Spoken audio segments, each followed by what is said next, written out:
Oh God, you could pick at me all night. It is my absolute pleasure to be here. Unfortunately, I missed round one because I was away, but I am delighted to say that I'm back for round two, having last commentated for Tillotson at last year's World Cup.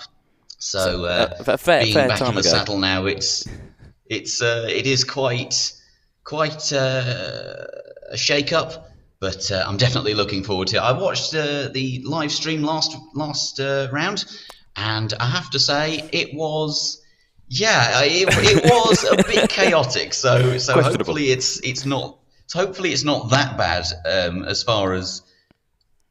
I'd definitely say questionable driving standards that we had out there.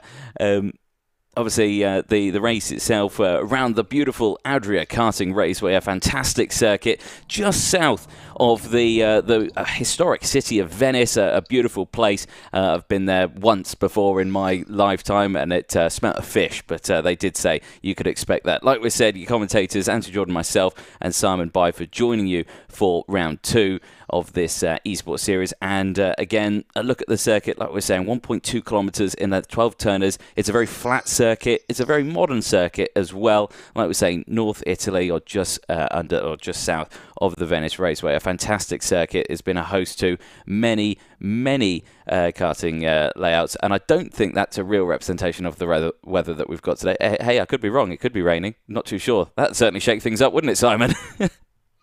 Oh, it would certainly. In fact, last year at the World Cup, we had a two-time powerboating world champion who was also from Italy. Unfortunately, it didn't rain then, but if it did, then he certainly would have won. But I'm not sure, do we have any powerboating champions on the grid for the eSports series? I don't think we do. But if we do, and it does rain, then I know who I'm putting my money on. Well, yeah, no, I don't think we have any speedboat champions in this one. Well, that's very unfortunate. Yeah, quite unfortunate. We have got a lot, though, of karters from around the UK, around the world in general, racing with us tonight, which is absolutely fantastic to see. 58 drivers in total have entered into round two.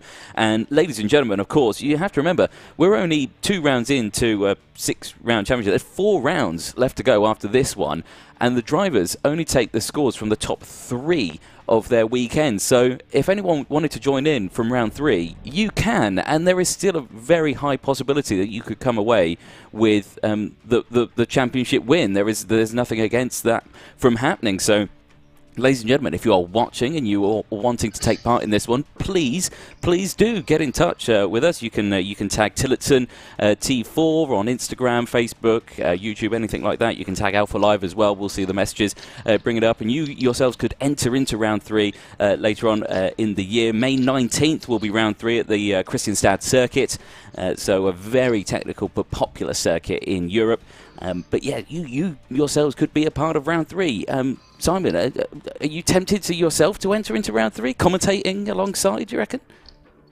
Well, I think commentating and driving up stand a great chance of winning. I wouldn't stand a great chance of winning at the best of times, but certainly while I'm commentating, if anyone has seen my YouTube videos, you will know that I cannot commentate and drive. When I do, bad things happen. And I mean, say what you want about the driving in the last race, it would be, you could not put it to film what would be happening from my point of view if I was to commentate and drive. It would be horrendous, absolutely horrendous. But if you do want to drive, it is important to say that there is still a chance to win. And, well, what can you win? Well, you can win 2 tickets, one of 2 tickets, to the T4 Nations Cup, formerly the World Cup, as I mentioned last year. 2 tickets are going to the top junior and top senior driver to compete at this year's T4 Nations Cup. Obviously, terms and conditions apply and all of that fun stuff, and the legalities and such. But it is set to be bigger and better than ever before. It is in a location where I cannot tell you where, but if you look at some social medias, you will see next week where the T4 Nations Cup is going to be happening. And if that doesn't make you want to join, well, then I don't know what will. You have nothing to lose by signing up. Like we said, 58 drivers signed up for this race compared to, I think it was 27 in the first round. So numbers growing rapidly. Now, it's important to say that only 60 drivers can compete in any given round. So if there is more than 60 drivers, which there quite likely will be for the next round, you will be posting a hot lap on a Tuesday, I think it's the afternoon. And if you are in the top 60 fastest drivers, you will go through to compete in whatever round it might be. And if you're quick enough, then you might just win a chance to test your skills in a real-life T4 kart at this year's Nations Cup.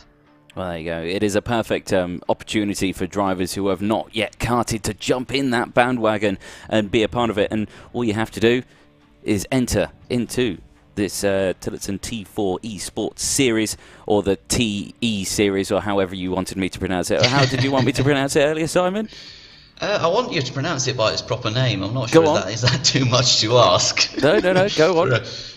For a professional commentator. I've got it here as the Tillotson T4 eSports series. That's what I've got it written down as. So that's how I go by it. So we could argue till the sun goes down. We can, and we probably will, ladies and gentlemen. We probably will. Professional commentary team at its finest here for you tonight, ladies and gents. Well, I have to say, like we were saying there, the opportunity of drivers to enter into this one very high, very likely, and the chance of the numbers going way above 60, like we were saying, like they've nearly doubled since the last round, so absolutely fantastic, and round 3 probably could even double even more. So, yeah, ladies and gents, do get yourselves registered if you want to be a part of it.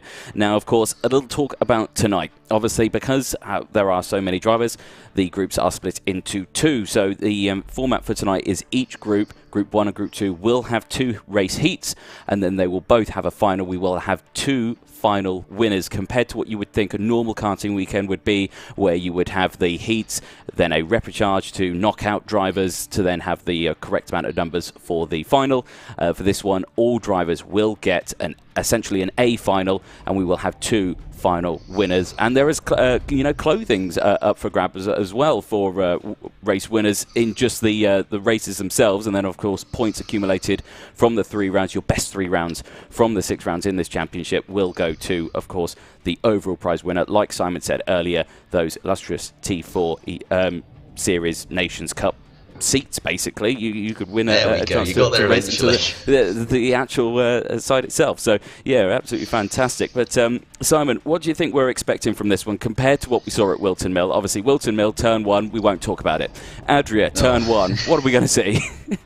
Well, I don't think we're going to see a whole lot at turn 1. Turn 2 is where you really need to watch out, that long hairpin. So there could be some crashes into turn 2, but we're going to hope and pray that it's going to be reasonably clean racing. Obviously, about 30 drivers more this time than last time out, so there's going to be significantly more racing. What can we expect to see? Well, the T4s always produce some very close battles, both in real life and virtually. They're very, very, very cross-compatible, very similar, both virtually and real life. So we can expect to see lots of very tight racing up and down the field. What else can we expect to see? Well, I think tight racing is pretty much the height of it. That's what we're all here for, is some good old-fashioned motor racing, some good old-fashioned entertainment. So I don't think there's really a whole lot more to advertise. The whole point of T4s is that they're very cheap, very accessible, and very close racing. So I think close racing is really all we can ask for, and it's what we're going to get as well. If you just stay tuned, you will be more than satisfied with the quality of racing. I guarantee it. Yes, I can probably agree with you on that one at the moment. I think drivers are in a practice warm-up session just before the first heat that will be going out. And I'm going to think, numbers in my head right now, that we're probably going to go with Group 1 first. Do you reckon I'm right in saying that? I would imagine that, but for the purposes of balance, I'm going to say that we're going to go with Group 2 first. Well, there we go. There we go. Place your bets, ladies and gentlemen. What's going to be out first, Group 1 or Group 2? We don't know. It could be either. We're yet to find out. But a quick rundown of names in there. We got some big names in this one that are used to racing in some top tier real life karting championships. So we've got the likes of Hardwin Massey, Lewis Werrell, Daniel Amore. Daniel Amore, I'll apologise if I start singing That's Amore, but I will start singing That's Amore in this one because you are here. So you are here. But yeah, we've got some great names. Ty Cuthbert's in this one as well.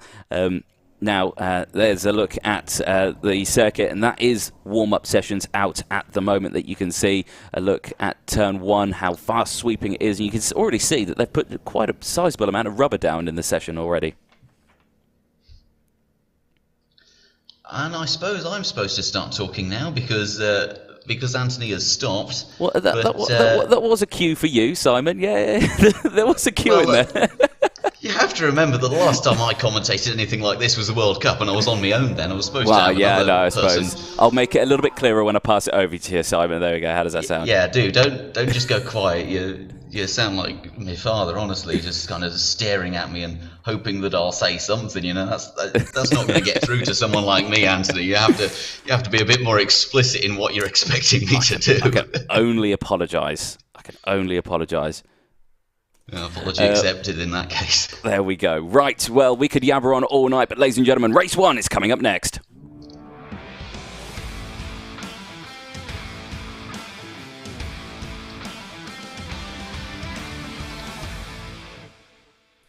So, like we say there, race 1 is upon us, ladies and gents. Let's have a look at the starting lineup then for Group 1. Heat 1 it is indeed Group 1. There we go. Hardwin Massey starts on pole position with Lewis Werrell alongside. Daniel Amore is on that second row with James Greer alongside. He's got a good bit of competition alongside him. Josh Powell-Freeman and Thomas Cucurula-Yeomans round out the next row. Louis Barker and James Bell round out row number 4 with Nathan Jensen and Luke Woodward on row 5. Carly Atkins and Kira Harris will round out row number 6.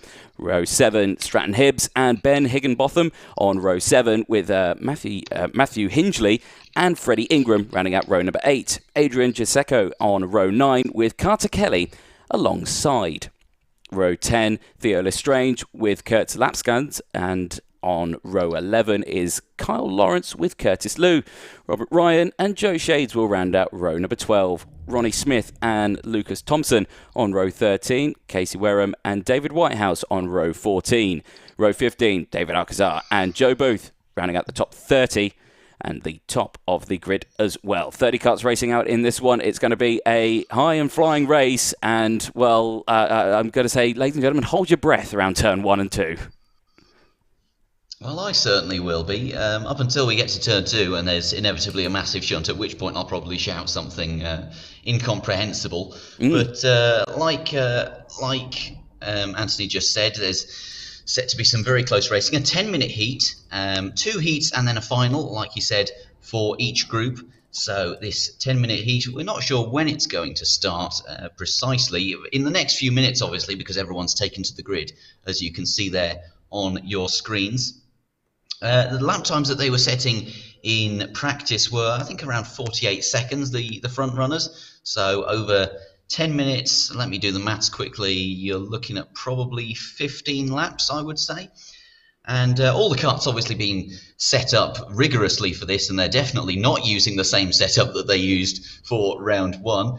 The setups, though, is very, very interestingly, the setups and the virtual T4 karts are the exact same parameters that you can adjust on the real-life T4 karts. You have to remember that these karts were in development with Tillotson staff and staff from KartSim developing these karts for... oh, hang on, we've got a timer here. I'll have to come back to that in a second. It looks like we are going to be going racing any minute now. There's the green flag falls, and we go racing. It looks like a good start from Mimasi, although, everyone's going off the track to the inside, trying to go up the inside into turn 1. Not too many moves, all clean so far. Let's take a look into turn 2. They're line astern through the second corner, keeping it clean so far, you have to say, but getting very squirrely there. Amor in P2, defending from P3 and P4, who are battling away there. That's Werrell and Pal Freeman, who are battling for third position. Oh, getting battered out there. That looks to be the 21 of Bell, I think it might have been, as they all follow each other through Sector 2. Not sure which corner it is. It all looks the same, as there's some sticky racing going on there through the left-hander. And 2 by 2 into Sector 3, they approach into what my track map says is turn 8. I think it's probably about turn 10 in an actual fact. Through turn 11 now, the quick left-hander, and into turn 12 to finish the first lap. You have to say, very uneventful. I was completely wrong in my prediction. Oh, look at this. Down towards the back, we have, I think that might have been Woodward going side by side with Higginbotham for what was, well, it can't have been Woodward actually, it might have been Jensen for P9. As we look at the leaders, Amor chasing down Mimasi, less than a tenth of a second. Well, I mean, it was less than a tenth of a second for a moment. Oh, a penalty for Barker. I'm not sure what brought that on. Potentially track limits. But you have to say there must have been a fair amount of track limit extending if he's already been given a penalty into the race start. But as we watch the leaders snaking their way into Sector 3 for the second time, and Amor is going to be putting Mimasi under an almighty amount of pressure. Mimasi's just going to have to hold their position for the next 8 minutes. Ingram's got a penalty as well. What is happening with track limits, Anthony? Well, this is a key one. From the last round, obviously track limits was a huge part of it, so Race Control have put on the track limits marker, so they are having to run to the actual track limits that the rFactor 2 platform will adhere to, so they have to be very, very careful. Some corners are incredibly harsh, and Higginbotham also with a penalty, as Daniel Amor dives to the inside and goes absolutely wheel-banging side-to-side action with Hardy Mimasi. Mimasi has to yield, and Daniel Amor takes the race lead. A very crucial move, especially with 7.5 minutes to go. They're around halfway round the lap, probably around the turn 7-8 mark now as they go through Sector 3. And like I say, this circuit incredibly flat, so these drivers can get good momentum all the way through these corners. As momentum, we talk about Mimasi going round the outside and ploughing into the back of Amor. Lewis Werrell comes through, Cucurella Yeoman's come through. Now these are 4 drivers that we would see absolutely nose to tail in the junior and minimax classes in the UK, and they're going absolutely wheel to wheel here. Clear breakaway, top 4: Mimasi, Werrell, Amor, and Cucurella Yeoman's.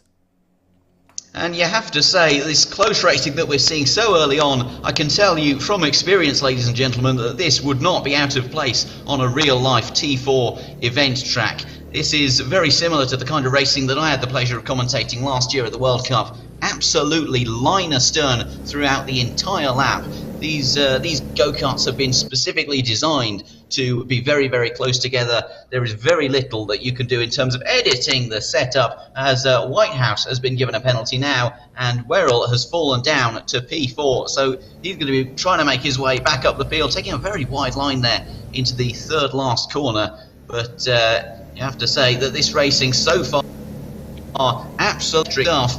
As my stream is buffering ever so slightly, so you'll have to forgive me if I'm getting a little bit out of tune with what's happening, as there's a move for the lead. Amor up the inside of Mimasi, and he gets that position. Fantastic stuff, but he's under attack himself from Yeoman. Oh, and he's been absolutely hung out to dry. Harris with a penalty as well for track limits.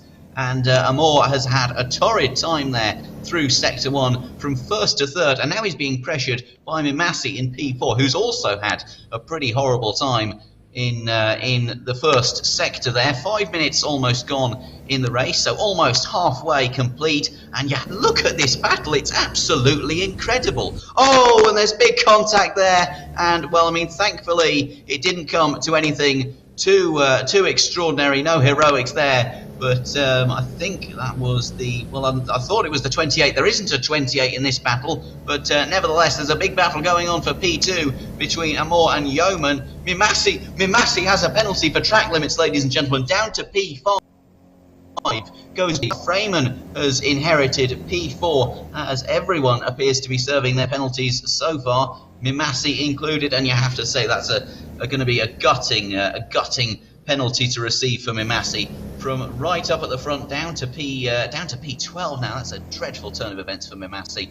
But as we continue on looking at the front-running battle, Amor really is pressuring Werrell. Well, not quite pressure. I'm looking at the wrong place on the timing screen. Yeoman is pressuring Amor, I should say, for P2. Less than a tenth of a second between them. Look, you could throw a blanket over them, ladies and gentlemen, as they come through into Sector 3. It's a very difficult track to remember where all the corners are because it just looks so samey. That's not ideal for me, but nevertheless the racing is fantastic, so we'll focus on that rather than the corner numbers. And as they come on to lap number whatever it is, 4 minutes left to go in the race, so Amor is going to be having to close down that gap to Werrell, who is currently leading by just over a second. Now that isn't the same kind of a gap that we were seeing in Wilton Mill, where the leaders were breaking away by 6 or 7 seconds over a full heat. But anyway, so coming back to the battle rather than talking about the past, the number 8 of Amor really being put under pressure, with Yeoman sniffing at the exhaust behind, coming through, clattering the apex curbs on the apex of turn 5, and again at turn 6. You have to say that these karts are very rugged. They are designed to take a beating. They're very, very sturdy machines. It's not like in Formula 1 where if you look at the front wing wrong, it'll fall off as they come through the final couple of corners. Now, the biggest question, is Yeoman going to make a move into turn 1? He's all over the back of Amor in front, and as they come down under the bridge into turn 1, he's pushing him, but no move as we've got someone exiting the pits. That looks like a blue flag runner. It might be, I think it's Barker there, the number 1, who is having a torrid time of things. And Anthony, you might have to take over for me in a second because I'm starting to lose my voice, and we are only 8 minutes in. That tells you everything you need to know about T4 racing.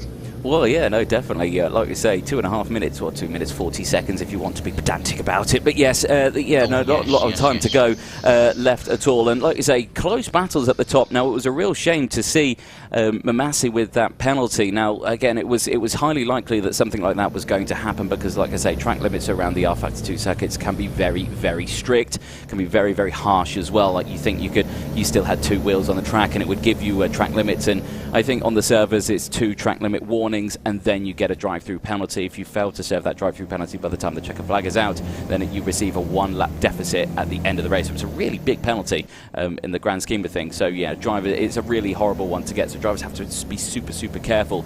Like we're seeing here, though, great battle for the top 3. Werrell leading the way, about half a second. He's not got a lot of breathing space at the moment from Amor and Kookaburra Yeomans. So those two absolutely line astern from that one. Pal Freeman, he's not managed to close in on these two. He's fluctuated between the 2.5 second marker at the moment. He's got he's got a bit of clear air as well, because Atkins is a further 5 seconds down the road, and so is Jensen from Atkins, another 5 or 6 seconds further down the road. So there are battles around the circuit, but there are quite a bit of space between the drivers as well, apart from these top 3. 90 seconds left on the timer as well.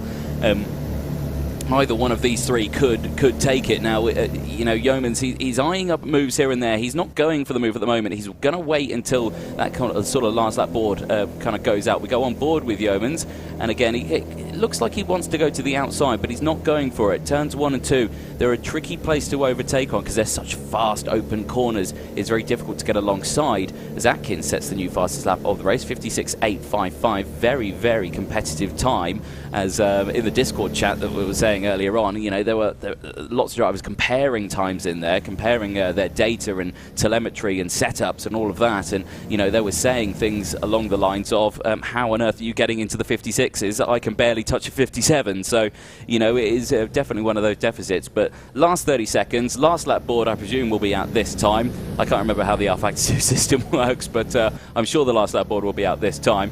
But any one of these 3 drivers could take it, but Werrell at the moment with that half second advantage is looking comfortable. And And as we come on to the final lap of the race, I thought last time out that it was going to be 10 minutes plus 1 lap, but I was commentating the stream to myself as I was watching it, because that's what I like to do in my free time. It ends, doesn't it? It ends. Yeah, it's just very ends. strange. You come around the final corner, you think, oh, here we go, 1 lap to go, final sprint to the line between the leaders and Moore. Look, Moore has really closed down Werrell for the lead, and you have to say this is going to be coming down to the line literally. If Werrell hangs on to this, he may have just been saved by the bell as he rounds the corner. What corner is that? I think it's turn 7, and comes into sector 3. It's going to have to be a run to the line surely for Moore to win this. He might just have to settle for P2 as they round the final corner. That is it for Heat 1 of Group 1. Werrell takes the win in front of Moore. Yeoman and Pal Freeman just misses out on the podium by a matter of seconds. Well, look at that. That was I thought Daniel Moore was going to go for one of his signature dive bombs, but he let me down, unfortunately. But no, nevertheless, Lewis Werrell will take the race win on that one. A fantastic effort from him. Daniel Moore will take second place, and Thomas Cucurella-Yeomans will take third. Pal Freeman takes 4th place at the end of that one. Atkins finishes in the pit lane. I think he gave up at the end of that one and just dived it in. But Atkins, quickest driver out there. He was setting those quick times. Greer crosses the line in 6th place. Jensen in 7th. Booth in 8th place. Bell in 9th. And Higginbotham will round out the top 10. There is support out there for Higginbotham as well. From FTR Delta supporting Ben Higginbotham for this one. Hoping he does good. Thumbs up. There we go, ladies and gents. Just looking at the chat, we've got Wayne R10 saying, "Guess who's back again?" Now, if you were in the chat during the last live stream, you would have seen Wayne absolutely losing the run of himself for pretty much the entirety of the stream. He was getting very, very passionate about different drivers, and well, he seemed to have an agenda, because he was calling for Anthony to unban just about everyone who was banned from just about everything. And, well, I mean, you have to say that was some fantastic racing there from Heat 1. 3 more heats still to come and 2 finals. So we're not going to be running out of that kind of racing anytime soon, very, very thankfully. Yes. Now, let's just talk a little bit more about the T4 Nations Cup, formerly the T4 World Cup, which I, as I've said many a times, had the great pleasure of commentating. It is now the T4 Nations Cup. It is going to be taking place later on this year. I'm not allowed to tell you anything about it, pretty much, other than the fact that it is called the Nations Cup. There will be an announcement, like I said, though, next week on Tillotson's social media. So be sure to follow Tillotson on Instagram, on Facebook, TikTok, and on YouTube as well, because they are very, very active. Unlike a lot of company social medias, Tillotson really do take a lot of pride in their engagement on social media. So stay tuned to all of Tillotson's social medias to see more about the T4 Nations Cup. That race, though, 10 minutes of absolute action at the front. Last round, we were seeing a lot of action in the midfield, Anthony, but not a whole lot out the front. A lot of streaking away, 7-second gaps from first to second. It's really good to see those tight battles at the front, though, isn't it? It is excellent to see. It's really good to see the drivers now, performing well. But yeah, it is absolutely brilliant. We're going to cut to a short ad break. Don't go anywhere. I'm going to have a sip of my tea. We'll see you in 3. Make sure to follow Tillotson on Instagram, Facebook, YouTube and TikTok. The T4 eSports series first premiered last year in the weeks leading up to the World Cup, after more than 2 years being developed by Tillotson crew in cooperation with KartSim. The idea for a virtual T4 kart and later the T4 eSports series came from a desire to give existing T4 drivers a platform to practice on away from the track, to give those unable to race in real life the chance to do so virtually, and to give sim racers the chance to test their virtual skills in real life karting. It's for this reason that Tillotson are offering 2 tickets to compete in this year's Nations Cup, valued at €2,500 each. Tillotson's ethos of making T4s accessible to anyone can be seen in the real-life T4 package, which has been made as accessible as possible, making almost everything in-house. It's this fact that means that the T4 package is not just financially affordable, but accessible to those just starting out in karting who aren't as familiar maybe with how to run a kart as more experienced racers. This, as well as tightly regulating how the kart can be set up, means that Tillotson has been able to offer the close racing that the T4s provide at an extremely reasonable price. This accessibility is what has led to the T4 series becoming a go-to series for both novices and experienced racers in more than 25 regions worldwide. Let's take a look at those prices. Starting is always the most expensive part of racing, however Tillotson have made every effort to make taking up T4 racing as affordable as possible. It's important to remember that the equipment required for starting can be used for multiple years or, if money requires it, can be bought second-hand. In the case of minis, the cart and trolley can be found being sold second-hand as drivers graduate up into the junior category.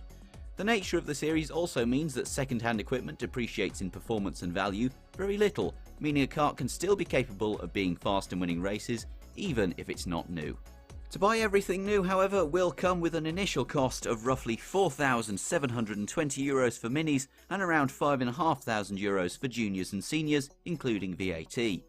The cost of running a T4 kart over a season is also remarkably low. In a sport where the cost of running a kart can run into 5 or 6 figures per season at national and international levels, Tillotson have estimated a T4 junior or senior kart can be run for just over €4,000 per season. This includes entry fees, which may vary between regions, and a €1,000 damage allowance. So, if you're a careful driver and treat the kart well, this total could be significantly lower. With the T4 series expanding constantly, it's only a matter of time before there's one where you are. Until then, why don't you jump on Kart Sim and practice in our virtual T4s while you wait? Well, like you saw there, ladies and gentlemen, a quite questionable way of entering the pit lane, I think, on that last advert there. Don't take note of that one. But let's have a look at the starting grid for group number 2, Heat 1. Zane Khan starting on pole position. David Whittle alongside. Daniel Kelleher alongside. I've got that name right for the first time ever. Well there done. we go, ladies and gents. Round of applause. Sip a cup of tea, Sim. Alex O'Grady's going to be sitting alongside Rory O'Shea and Flynn McClumpher on row number 3. Charlie King and David Jarvis alongside on row 4. Aaron Melberg and Jorge Mahindra on row number 5. Max Marston on row 6 with Juan Cano on alongside position 12 in total. There is another row after that one, I do swear. Ty Cuthbert is on that second row, though, with Henry Dunkley alongside. They're on row number 7. Aaron Early and Alex Fleming on row 8. Henry Foote and David Freeman will start on row number 9. Benito Gill on row 10 with Philip Godfrey alongside. They round out the top 20. Nathan Maximum, but I think the timer has run out and they're about to start going racing, to which they are. Green flags out. We're off and racing. Good start from the front row. That's Zane Khan breaking away from the main pack already, and they're always 4 wide going around turn number 1. Absolutely fantastic shove. O'Shea up into second place. I reckon that's a pretty good start, Simon. I think it was. I saw someone down there at the back. I think it was Merthyr, who has literally started about 4 years too late there. And, well, McClumpher has jumped up and down there. I thought that was Merthyr for a second. Look at that. The gap between Merthyr and O'Grady already is significant. But anyway, oh, goodness me, some fair amount of lag going on there. People slewing across the track like nobody's business as they come into turn number 6, I do believe that is. Line astern so far. I'm very disappointed, Anthony, that we haven't seen too many monumental crashes thus far. I think someone's gone off in the background, but that's... Oh, look at that! For P2, argy-bargy elbows out between Kelleher and O'Shea. Oh, no, never mind, I'm looking at the wrong battle entirely. No, Khan has broken away significantly, so I'm looking at the battle for P3 and thinking it's the battle for P2. It's not. We're currently looking at Kelleher in the number 27. And O'Shea is battling. Oh dear God, help me out with this, Anthony. P3. Nice. P3. Yeah. Well, yeah, Wisco there is. You know, he's battling away with O'Shea and Jarvis. You know, he's tucked him right behind Kelleher there, but you know, he's not going for the move just yet. O'Neill going with a time penalty. That will, of course, be for track limits. Drivers have got to be careful with that one. They've got to be very, very careful with that one. We go on board with Wisco here, but you know, his racing lines there pretty spot on with what I'm seeing. You know, not going out too wide as Kelleher there goes quite wide out of the corner, but you know, drivers are going to have to watch out for that one because too many of those, they will end up with a time penalty. You are going to have to help me out with the pronunciation of P3, though. That is W-I-S-Z-C-Z-O-R. Let's play a game of how do you pronounce that in the chat. Everyone who's in chat, Give your phonetic spellings of how we're supposed to pronounce that. It's easier than you think. It's just Wizcore. It's well, that's how I've always done it. Daniel Wizcore. Yeah, Daniel Wizcore. That's how I've always done it, and no one shouted at me yet for saying it like that. So I guess it's that.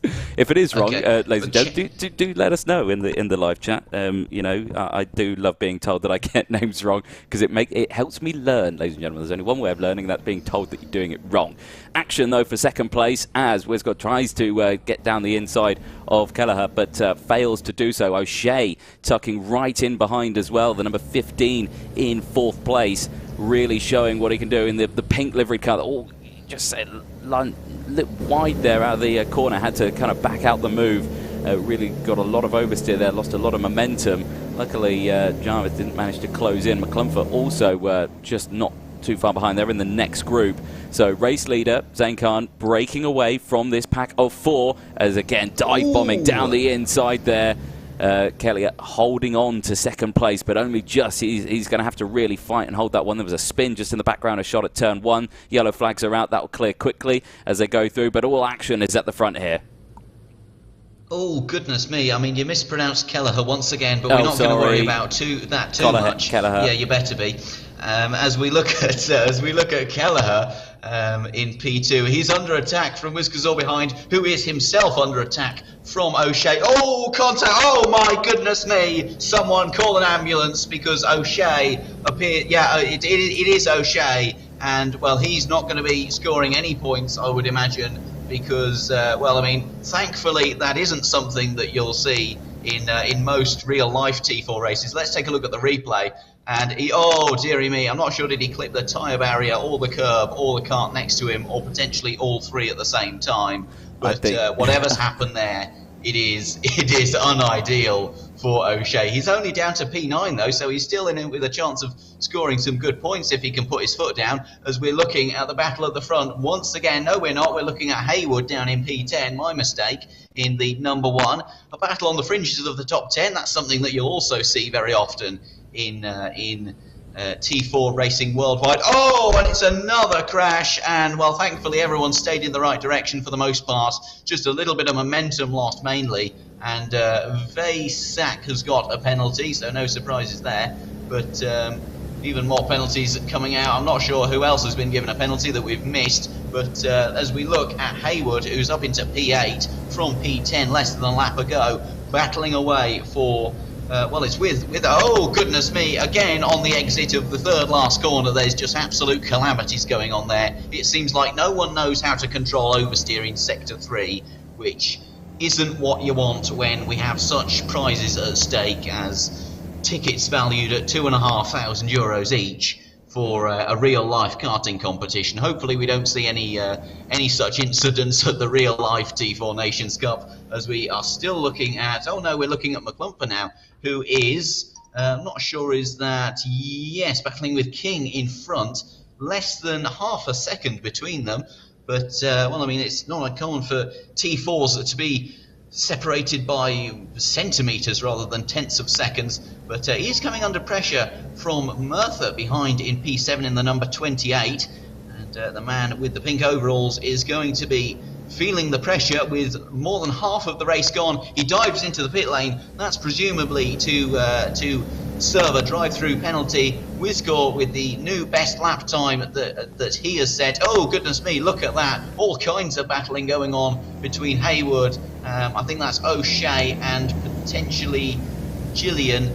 I've mispronounced that, but well, I mean, that's my best guess. Up into turn 2 though, that is Dunkley and Gillian going at it for the fringes of the top 10, and well, it is Dunkley who has come out on top as they exit the first sector, and well, I mean, it's settling down as far as races goes. We're not seeing too many extraordinarily close battles. We've seen our fair share of crashes, so I can go home a happy man now. But overall, you have to say the racing's fairly sparse in this heat. Obviously, maybe more of a significant skill gap between the different runners. I mean, you combine that with the crashes, that's never going to be conducive to particularly close racing when people go upside down on the apex of corners. But as they come through the final corner, 3 minutes on the clock now, Khan has stretched a lead over Kelleher of almost 2.5 seconds, and Kelleher over Wiscore of another 2 pretty much. And you have to say that the leaders, we're seeing a reoccurring trend that we saw in Wilton Mill with the leaders breaking away from each other. So a change of pace from Heat 1. We're now looking at battles on the fringes of the top 10 predominantly. As we see, up the inside, there's more contact there between Haywood and Dunkley. And dearie me, Haywood has dropped down behind Gillian for P9. And we're now riding on board with Upton. Goodness me. Yeah. Another crash. You hate to see it, but there's a sixth sense of enjoyment there. You also love to see it at the same time. As we look at Haywood. The only plus side about it is that they're not getting hurt. Physically not getting hurt. So they could have a massive crash like that crash we saw earlier on with O'Shea. That would have definitely been a broken collarbone or 2. But yes, in this one he'll have just flipped back over and driven off. So it's that lucky side of things in this one where they don't have to worry about physical injuries, and that's where sim racing, esports racing comes into its own, where the drivers don't have that sense of fear, so they'll always go for that lunge even though they think that morally this is probably wrong, but because it's esports I'm doing it anyway. So it's it is one of those things that drivers are going to have to get their head round from real life karting to this for a lot of them. For some of them they're purely esports racers, so it is fantastic for them seeing this one. So interesting stuff that we're seeing from all of them. 1.5 minutes to go, less than 90 seconds. Zane Khan still leading, 2.7 seconds clear from Kelleher. And, Wiscore just behind, Jarvis, Murtaugh. They're all relatively close, but they're all at that sort of distance where they're nowhere near for battling. They're just holding a steady pace. This is Charlie King, who we're watching right now in the 16, just going around turn 1. He's got Murtaugh just in front, O'Shea just behind. O'Shea, I have to say, O'Shea's had a great recovery drive in this one after that spin. Bad news, Anthony. We've got Crinox in chat questioning your pronunciation of Wiscore, so you might need to go and look in your Polish dictionary at the ad break. He says Wiscore, that's how I would say it, at least. So he was agreeing with me. So there we go. Well, he's put a question mark at the end of it, so I'm not sure he is. He's questioning, but he's like, that's how I pronounce it. Yeah, I think, that's how we'll go with it. Well, we'll go with it. So there we go. Unless he comes in the chat and tells us off, no, we won't question it. There we go. Look at that. Less than 20 seconds left on the timer. The checker flag will be out this time. We are following now your current race leader, Zane Khan. Well, what can you say about Zane Khan? He led this race from the word go. Got a fantastic start off the line and just drove away. Kept it clean.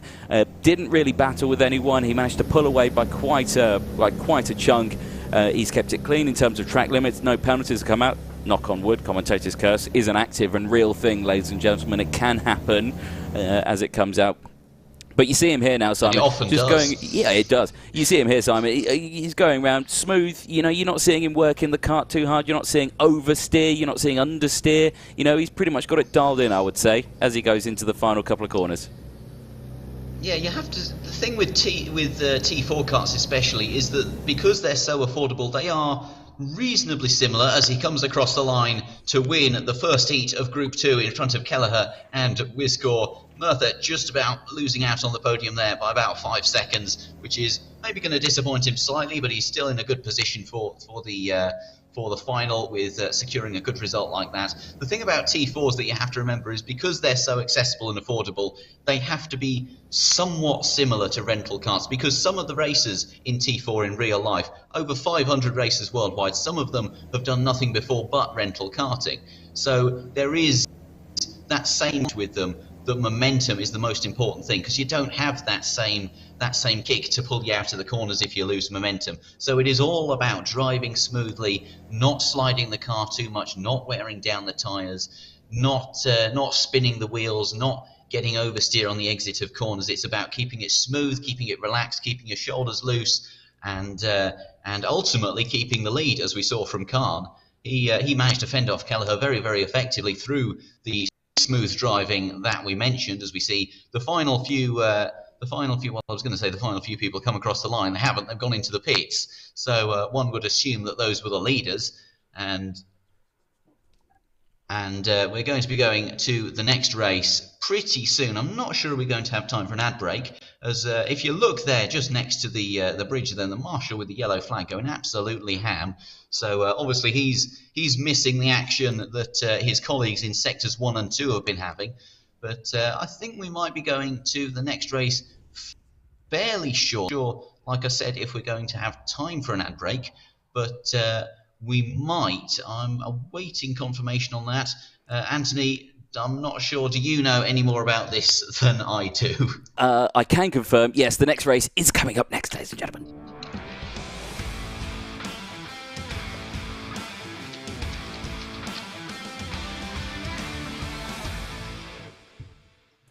Yes, ladies and gentlemen, it's said on there. Group 1, heat number 2. Let's remind ourselves who took the top 3 in that one. Lewis Werrell, Daniel Moore, Thomas Cucurullo Yeomans, the top 3. Who is going to take the top 3 this time around? Joe Booth and Diego Alcazar will start on that front row. David Whitehouse and Casey Wareham on row number 2. Lucas Thompson and Ronnie Smith will round out row number 3. Joe Shade and Robert Ryan on row 4 with Curtis Liu and Carl Lawrence on row 5. Gertz Lapskans and Theo Lestrange on row number 6. Carter Kelly and Adrian Seco on row 7. Freddie Ingram and Matthew Hingley on row 8. Ben Higginbotham on row 9 with Stratton Hibbs alongside. Kira Harris and Carly Atkins on row 10. Luke Woodward and Nathan Jensen on row 11. James Bell and Louis Barker will round up row number 12. Thomas Cucurullo and Josh Palfreiman on row 13. James Greer and Daniel Amore, that's Amore, on row 14. Lewis Werrell and Hardware Massey will round out the top 15 rows, rounding out the 30 karts racing in this heat. Now, they're on the grid. There is no timer yet on the top-hand screen, so they're not going as of yet. At this sort of point, there'll be like a 30-second timer. When that timer runs out, you will see the timer pop up in the middle or the top of that left-hand side of the screen when there's like 5 seconds to go.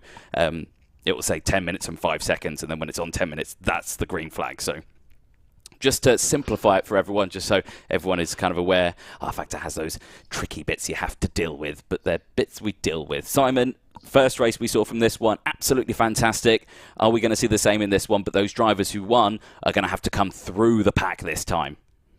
Well, that's the good thing about Heat 2, isn't it? All the fastest drivers are at the back and all the slowest drivers, well, I say slowest, the least fast drivers would probably be a more polite way of putting it, are at the front. So there's always going to be those faster drivers moving through the field. And, well, there's more likely to be a few collisions at the front as well, because the less experienced drivers perhaps less able to deal with the pressure of being at the front, maybe trying to go for more opportunistic moves early on. It can lead to some collisions, and as we saw in Group 1's first heat, the racing can be very close even when the grid is decided on pace and pace alone. So when it is reversed, it is going to be very, very interesting to see what is going to happen, especially with the leaders, because they can get caught up in collisions as well as they come through the field, and that can compromise their grid positions going into the final. So this really is all to lose for the leaders. They have to somehow make their way up to the front of the grid without being crashed into, or crashing into anyone else, or crashing into anything, as we have almost 5 seconds to lights out. 4, 3, 2, 1.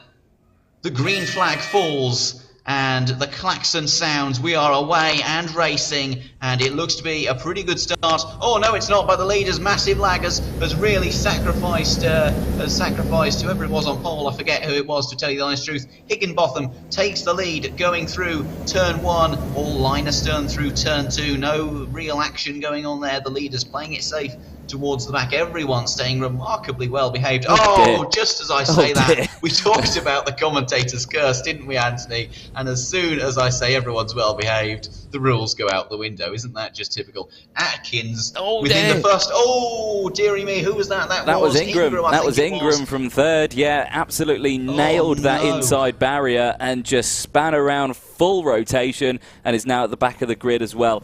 Atkins also time penalty, I suspect, after that corner cut there. He completely missed the corner as well with several others, but they did hit the sausage curbs. I think he gained time from that one. He received a time penalty. Also, Kieran Harris as well, I think, from the start line with a jump start, also received a time penalty. So penalties coming out thick and fast as Harris and Atkins are both in the pit lane.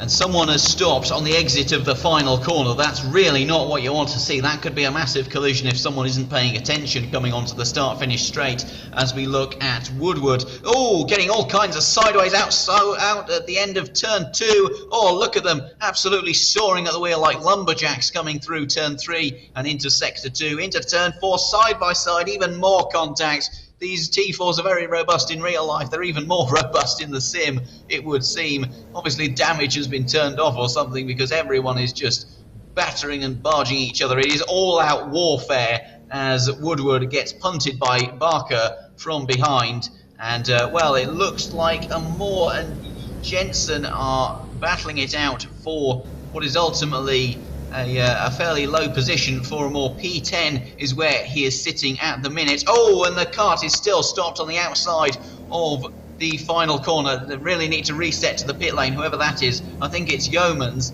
and the new best time, new personal best, oh, set by, I think that was Higginbotham, as we see, oh, dearie me, Werrell, and I think that's Hibbs, or no, it's Bell, excuse me, coming through the, turn 3 into turn 4. There's more contact between Bell and Higginbotham, and, well, ultimately that doesn't cost anyone any positions, but Higginbotham might be a little bit cheesed off by that, and he is going to be chasing down Bell. Less than half a second separates them. This is the kind of racing that we want to see, isn't it, Anthony? With 7 minutes to go, we've already seen our fair share of racing in, well, what is it, just 3 minutes of T4 action. I mean, like I've said time and time again, the T4s in R-Factor and in Kart Sim are incredibly accurate to real life, and if you want to get involved in this kind of racing in real life, you know, you wouldn't be disappointed if you bought a T4 kart and got involved. This is the kind of thing that you would be seeing on the racetrack. Take it from someone who's seen it with his own eyes. Because, would you believe it, I actually commentated the World Cup last year, as we look at Higginbotham, who is really, really closing down Bell. Well, he was for a period. The gap has extended back to half a second, so there you go, commentator's curse once again. And as we look now, who are we looking at? We're looking at Greer, who was in the chat during the last race, I do believe. He is currently battling for P6, P7, that kind of area. In fact, he might actually have a chance to get all the way up into potentially P5. And just as I say that, it is the commentator's fortune telling it has turned into now. Round the final corner, someone's been squeezed out. Not sure has that come to anything. It doesn't seem to have, but there is a battle going on the fringes of the top 10 once again, between, I think that might have been Jensen and potentially Barker or Moore. And as they round their way through Sector 1 into Turn 3, line astern once again, you have to say they've settled down from their last couple of laps of duelling. As they come through Turn 4, Greer right on the back of Mimasi, who has done well to maintain P5 on the back of all this pressure being applied from behind. He is going to be chasing down Hibbs, however, as we look back to the leaders. Higginbotham is really, really pressuring Bell for the lead here. The number 3 chasing the number 21. Ironically, there's 2 number 21s, but we won't worry about that as they approach the halfway stage. Less than a tenth of a second between them. Is there going to be a move into turn 2? All eyes are on Higginbotham. What's he going to do? He moves to the outside very briefly. Bell defends the inside, but ultimately no moves being made there. Atkins with a new PB of 57.1 as they round through turn 3, bouncing over the curbs like nobody's business into turn 4. Look at this, bumping and barging each other through turn 4. The bump draft really coming in clutch, absolutely hammering it over the apex curbs. These do remain remarkably stable, I understand, when you go over significant curbs. I think they're designed to be stable in the what's the word I'm looking for, Anthony? Help me out. In the name of user friendliness. Well, that's a way you could talk about it. Yeah, I think you know, with the 4-stroke side of things, you know, it's all about momentum. and keeping up the revs as much as possible to try and use it. And that's why they've become such a user-friendly kart, because they promote drivers to really kind of, chuck it into a corner, basically. So you do see that once. Atkins, again, fastest lap of the race, 57.1. Not as fast as he did in the last one. 56.9 he was in, so he's a couple of tenths down, but still putting in those quick times. He certainly knows this track well. Less than 4 minutes to go. The battle raging on for the race lead. Bell, Higginbotham, absolutely line astern. Werrell's closing in, though. Now a disaster for Thomas Cucurulli-Yeomans. So now he's DNF'd from the race. Not sure what happened, but unfortunately, the man who finished in third place in Heat 1 is not to be seen in this race, which is a huge shame. Mamassi, also, he's up in 2P4 here. Daniel Moore, second place race winner, is in 5th place as well, or second place finisher, I should say, from Heat 2, is in 5th place. So, those top guys have managed to close in, and they've got through the pack, which is great to see. 3 minutes to go, still plenty of time. 3 minutes in a kart race is quite literally a century, Simon. It really is. Anything can happen in 3 minutes. Quite literally anything, I mean, miracles could happen. The entire grid could get a track limits penalty within 3 minutes. It could happen. Wouldn't that be fun? It'd be interesting. Brilliant just to see everyone driving through the pit lane. I mean, we saw, oh, look at this, a move for the lead between Bell and Higginbotham. Oh, goodness me, and now third place of Werrell getting involved. And he has managed to snatch P2 from Higginbotham, who's going to be really, really grinding his gears at that. Only one gear in the T4, but he's going to be grinding it to hell and back as they come through Sector 3, beginning to round out the lap. And Higginbotham, well, he's going to be seeing the red mist now. He's going to be chasing down Werrell, who has extended the gap to about a second. Is Werrell going to go for the lead here into turn 1? I don't think he is. No, he decides against it. Is he going to go for the move into turn 2 is the question. No, both stay defensive. He is going for it. There's bashing and barging all the way to the bank, but somehow they don't send each other off into the distance, and Bell, by some miracle, he has managed to hold the lead. Now, Werrell is going to be pressuring him, and he is. He's going to the outside. He's going to turn to the inside for the next corner. Is there going to be contact? There's probably a little bit there. Not that I saw any of it, but ultimately nothing to write home about. Oh, look at that. Bell with the switchback of dreams. That was fantastic. Now, Werrell has to be very, very careful of going up the inside on these corners where there are tyre bundles, but I don't think it's going to be enough. I think Bell may have just snatched victory from the jaws of it. He rounds the final corner. Bell wins it in front of Werrell by less than a tenth of a second. Higginbotham comes in 6 tenths behind. Oh, dearie me. Oh, what a race. There's still a minute to go. We're still racing. Oh, my goodness me, there is. The race isn't over. Well, in that time, I think he may have heard you and thought, oh, it's over, and he's realised it's not over, because out goes, well, I can't even remember who it was now, but someone's just got absolutely pitted off at T1 on that one. It was Bell. It was Bell who got pitted off. So, yeah, he's down back into 9th place now, so it's all down to Werrell and Higginbotham now. Who were nose to tail. Made that mistake.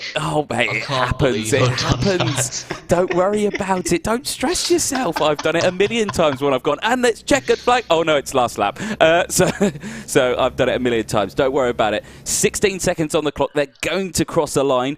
When they do cross the line, the last lap. Now, it's last lap this time around. Checker flag will be out at the end of this lap. Who's going to take it? Werrell's leading. Higginbotham is still right there, 2 tenths behind. Is he going to go for a lunge down into turn number 2? No, he isn't. Stays behind. Gets a good exit, though. He's going to close in, looking like he was going to go for the switchback through this section. Really closes in now. Are we going to see a dive bomb in towards turn number 5? No, we're not. He's going to stay back, but look at the tyre scrub there from Werrell. He really chucked it into that corner there as much as he possibly could. This is quite a nice shot here from the top. I'm going to say this is a drone cam, ladies and gentlemen, that we're seeing here on our factory, which is absolutely fantastic. Now look at that. Werrell with a nice entry line there, really sweeping it through, holding it nicely. Higginbotham not really able to respond, has actually lost 2 tenths in this second sector alone as they come into the final sector now.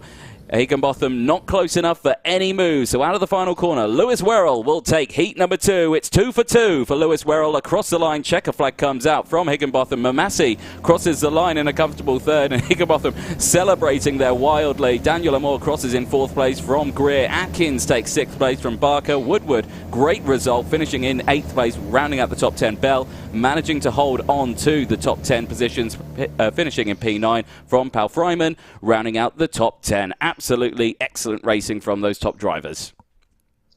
Now, the question has to be asked, is there going to be a penalty for whoever spun out Bell on the second to last lap? I was told that there is race control at this event, and in the name of enforcing good behaviour and sportsmanship, there could be. Now, I'm not saying there will be, I'm not sure about this, but it's a question worth asking. Is there going to be a penalty for that incident involving Bell? Because pit manoeuvring someone on the exit of a fast sweeping corner, it's an accident that doesn't really happen that often. So there is going to be questions asked about, how much of it could have been avoided and how much of it wasn't avoided. But that is a question that the stewards and race control are going to have to answer. It's not our position to answer it, obviously, because we're just two commentators, and in the form of myself, obviously, it appears that I can't read a clock, Ladies and gentlemen, which is never good. Simon, I've just been told by the disembodied voice in my head, Lewis Werrell, your Heat 2 race winner, has just received himself a 5-second time penalty for that incident on the penultimate lap with Bell on that one. So he will be receiving that 5-second time penalty. So yes, your questions have been answered there, Simon. So the question is now, where is that going to put him? Because he certainly will have lost his win. I think that puts him into P3, if that question, because I haven't got any active timing in front of me, so I can't tell actually what the gaps were. So I don't think Daniel Amore was close enough. He could have been, so he could be P3 or he could be P4. We'll have to get someone in the back of house to tell us, I'm sure, because for the time being, I haven't got a clue. I haven't got the foggiest, ladies and gentlemen, unfortunately. But still, very drama in that one. Yeah, plenty of drama. And, you have to say that it was drama throughout. It wasn't just at the start or at the end. It was drama throughout that race. And I'm not sure, are we going to an ad break, Anthony? I think we are, yes, ladies and gents. We're going to take a small break. We'll be back in just a moment. Oh, there we go then. Tillotson has been fueling innovation for more than 100 years, and we're continuing that tradition by expanding our product range consisting of Tillotson carburetors and engines, the T4 kart packages, and PVL ignition coils, to include Tidal Sport products, because Tillotson are now the Irish importer. Okay, see, I'm struggling to hear you. Developed alongside Conor McGregor, Tidal plant-powered cryotherapy spray is a revolutionary new pre- and post-workout recovery spray to rejuvenate your joints and muscles. Go to tillotson.ie/shop to get yours today.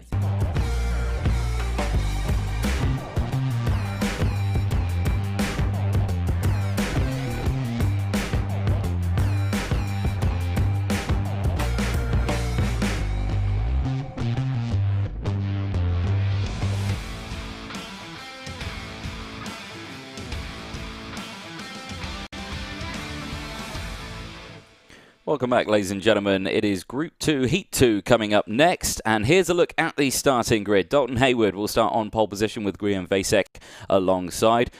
Rens van Kulenberg will start on row number 2 with Jordan Upton alongside Victor Torres and Jensen O'Neill going round out row number 3. Janitar and Adrian Meadows-Taylor on row number 4. Nathan Maximum and Philip Godfrey on row 5. Benito Gill and David Freeman will round out row number 6. Henry Foote and Alex Fleming on row 7, Aaron Erling and Henry Dunkley on row number 8. Ty Cuthbert and Juan Cano will round out on row number 9. Max Marston and Jorge Mahindra on row number 10. Aaron Melberg and David Jarvis on row 11. Charlie King and Flynn McClumpher will round out on row number 12. There we go. Get my rows right. God blimey. Sort it out, Anthony. Rory O'Shea and Alex O'Grady will round out row 13. Daniel Kelleher and David... now, I'm going to call him David Whizzer, as everyone has pronounced it on the chat. He's now David Whizzer. All right, David. Zane Khan will round out the field on the 29th spot, row 15.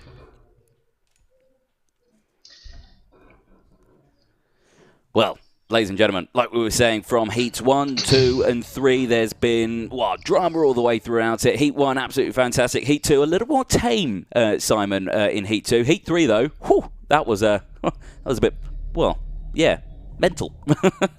Do we have a Heat 3? I thought it was 2 heats and a final. Well, no, okay, so it's Heat 3 overall. So it was Heat 1, 2, there was Group 1, Heat 2, right, but it was the third heat sort of thing. That's where I'm going with that one, sorry. I'm with you now. So, I'm getting confused, I'm sorry. It's the big stage. You have to remember that, ladies and gentlemen. No. I am just someone who sits in his bedroom and makes the occasional YouTube video. I've never done anything like this before, which is exactly why most of the time I don't know who's who, and it would appear that I don't know how to read a clock.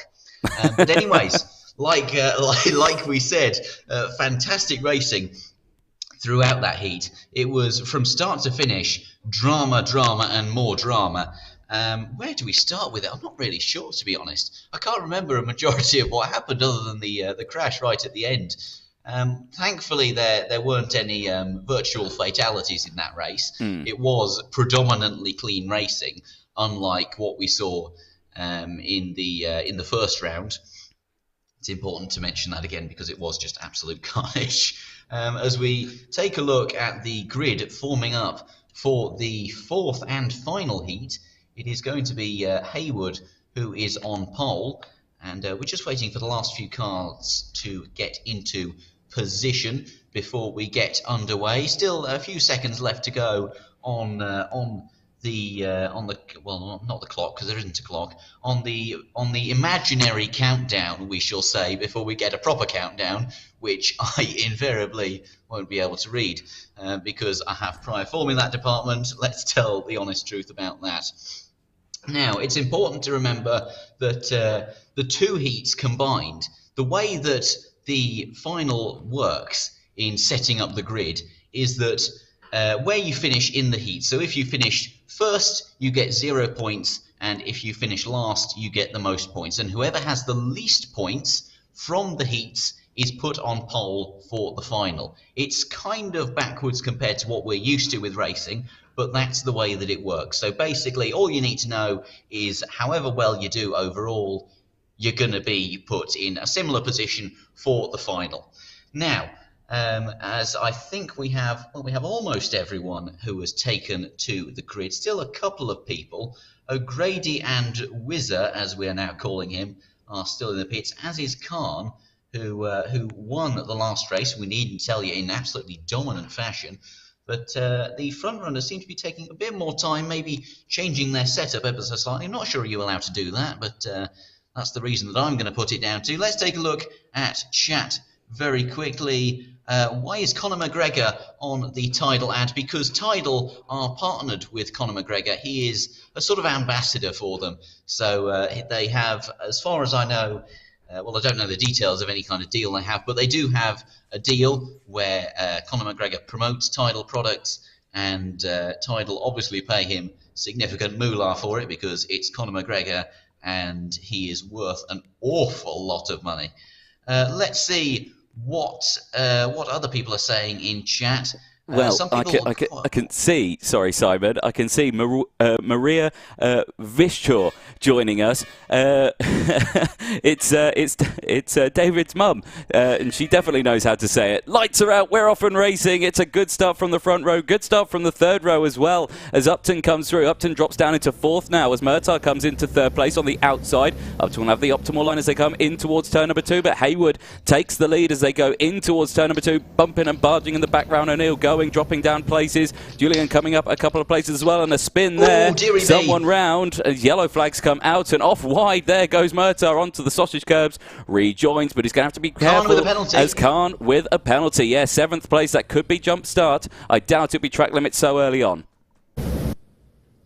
And, well, I think it's necessary to apologise to Mrs. Fishjaw for catastrophically mispronouncing her son's name in two different ways, as they all flow through into Sector 3. A little bit of contact there, it looked like, between Kelleher and O'Grady. Oh, 3-1 doesn't prove that. Once again, another spinner there on the, oh goodness me, ricocheting across the track like a pinball as they rounded the final corner. Yellow flag in Sector 3, understandably, and well, that could be someone gone out. I think Khan's come in to serve his drive-through penalty almost immediately, getting it out of the way to immediately go chasing people down straight after as they come through turn 3. Oh, getting a little bit argy-bargy on the exit of 2. That looked to be Vishjaw, actually. As, up the inside goes McClumfer, I think that was, as we ride on board now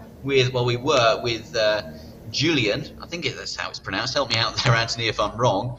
But, oh, goodness me, another spinner, and, we're back to the cataclysmically, oh, dearie me, the cataclysmically destructive driving once again, Anthony. This is, there's going to be another crash, another monumental pile-up in just a few seconds. I'm going to...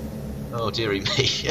Well, yeah, it's suboptimal driving standards that we're seeing so far in the early stages of this that's Heat the 4. polite way of putting it, yeah. I think that is a polite way of putting it, yeah. I think we'll see that.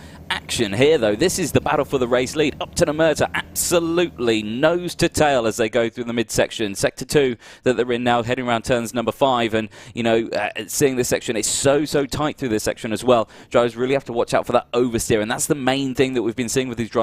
A little bit of oversteer, and then they massively overcorrect. It's very hard to tell how far the back end has gone out in sim racing because you can only feel it in the wheel versus in real life, you have it through all your bum.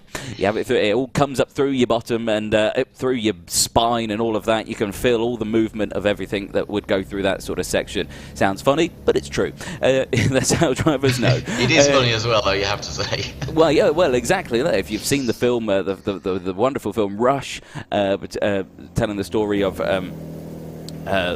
crikey, top of my head, Nicky Lauder, of course, yeah, thank you very much, yeah, and and James Hunt. Sorry, I lost it off the top of my head, but it is an excellent film. I've seen it about four or five times, and there's discussion of Nicky Lauder who's in the car, and he can just say, "How can you tell that all these things are wrong with my car?" It's just like, "I have a good arse." That's how he says it. So yeah, so it is all in. Racing drivers have the best buttocks going. I'll point that out there. Quote, ladies and gentlemen. There we go.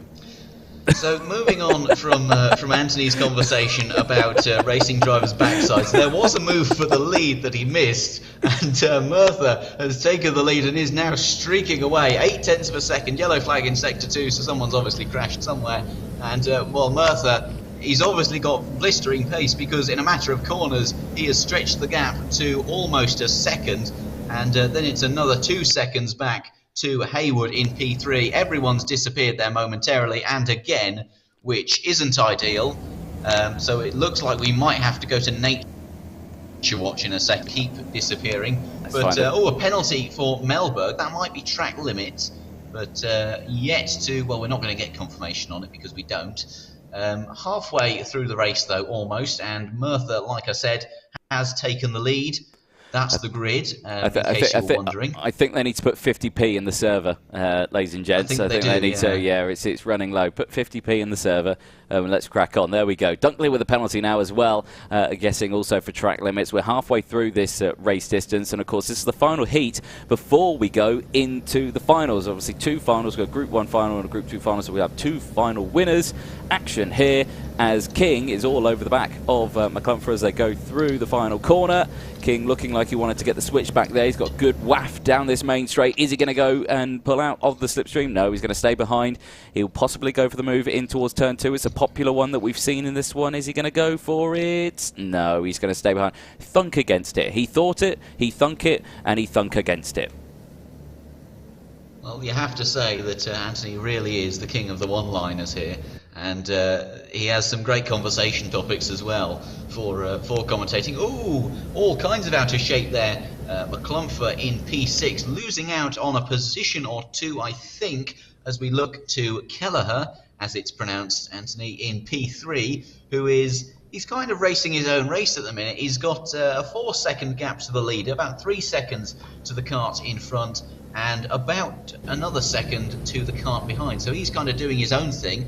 Yellow flag briefly in one of the sectors. Penalty for Gillian, who is currently racing in P13. So you have to say, not really in the shout for an overall victory it would seem, on pace and pace alone. Obviously, anything could happen. Dunkley as well getting a penalty, so there may be an incident between the two of them that led to some track limits infringements, as we have 3 3/4 minutes left in the race, and Merthyr looks to be quite comfortably leading. More than a second gap to the kart behind. Upton, who has fallen away, and, well, I mean, you have to say, not really much of a threat being posed to Merthyr at the minute, unless Superman comes out of the clouds and wins it. It looks like Merthyr does. Oh, look at that! King, and I think that's Kelleher, getting all kinds of argy-bargy into sector, well, entering sector 3 almost. And, oh, dearie me, look at this. A battle between Wisgor, I forget how it's pronounced, I think I'm right, Vishgor, and McClumpher, I think that was. Oh, no, oh, no, oh, no. That is not what you want to see, and that is McClumpher getting sent right the way down the order. Let's take another look at that again.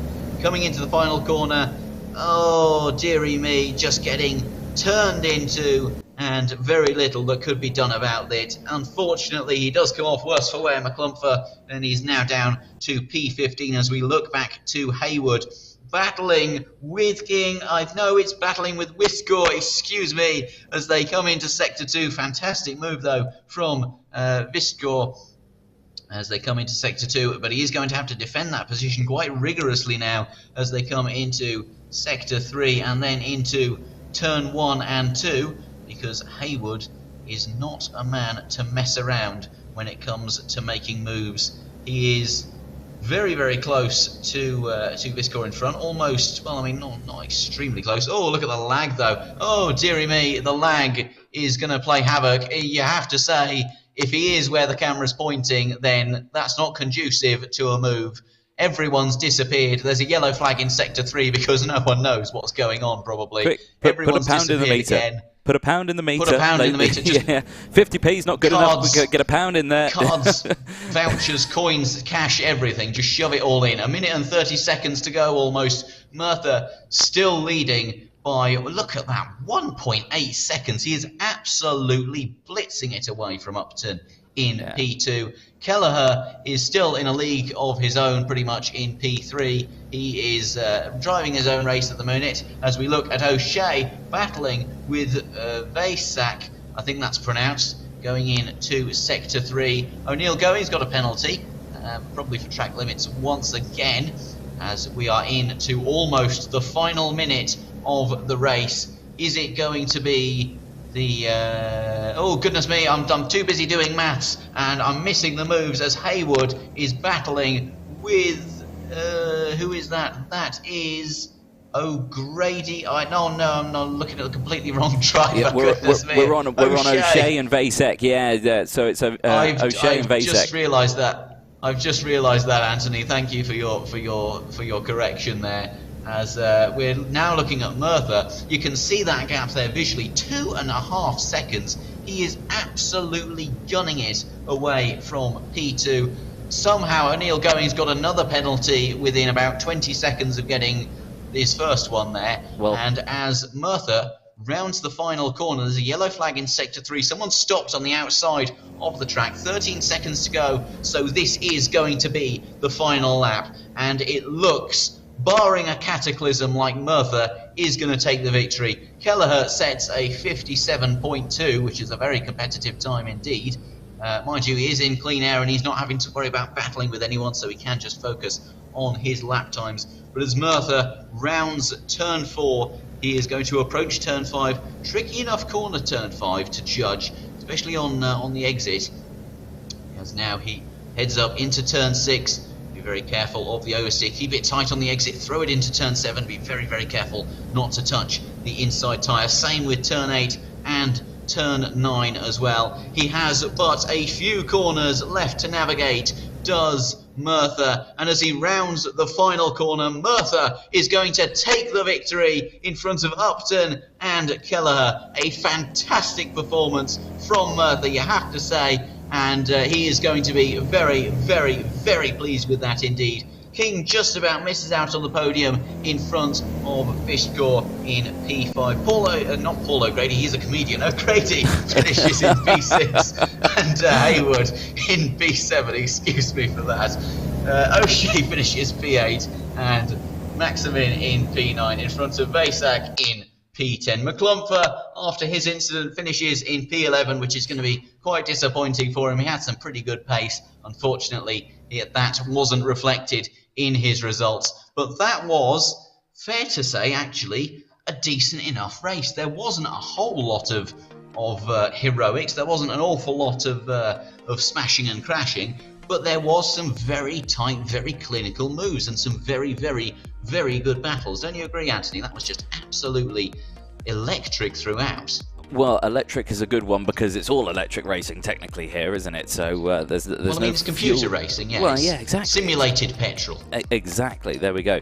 Well, we saw good racing in that one, but I have to say we saw quite a lot of penalties in that one. I think the majority were track limits penalties. The one receiving the most of those probably Jensen O'Neill going, who received I think a couple in that one, and I think the only place he would end up going is in the pit lane in that one. Way, ladies and gentlemen, nice pun in that one. Way, get that out. Hey, get that out. Lovely. I'm sure not to his pleasure. Not to his pleasure of that one coming up. But yeah, like you say, drivers have got to be so careful with that one. Hopefully, you would think going into the finals, they will learn where the track limits are, where they can and cannot go on the track. There are places where you can cut a little bit. There's places where you can't cut at all. It's just you've got to learn where those places are. Everyone will learn where those places are and stick to those into the final, and hopefully everyone has learned their lesson when they go into the finals a little bit later on. Well, they'll be coming up next, ladies and gents. The finals, Group 1 final is indeed coming up next a little bit later on. But yeah, like you said, Simon, absolutely fantastic racing that we've seen in that one. Drivers looking like they're getting to the grips more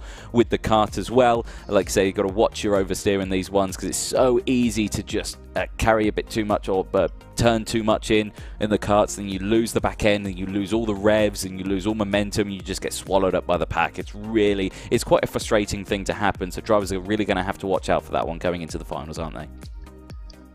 That's one of the things with close racing, is it can get very heated and very emotional behind the visor because you're just so close to everyone else and you're bashing and barging through the corners, and you can feel like you've been hard done by, and sometimes you are hard done by, but you just have to come back from it, bounce back mentally. It's a skill that is very, very applicable both in simulator that you can train if you're a real life racer in a simulator. I mean, the T4 karts are so accurate to real life that you can train almost anything from the real life kart in Kart Sim and in rFactor 2. But, well, aside from the G-Force, obviously, but that can't be simulated in any simulator.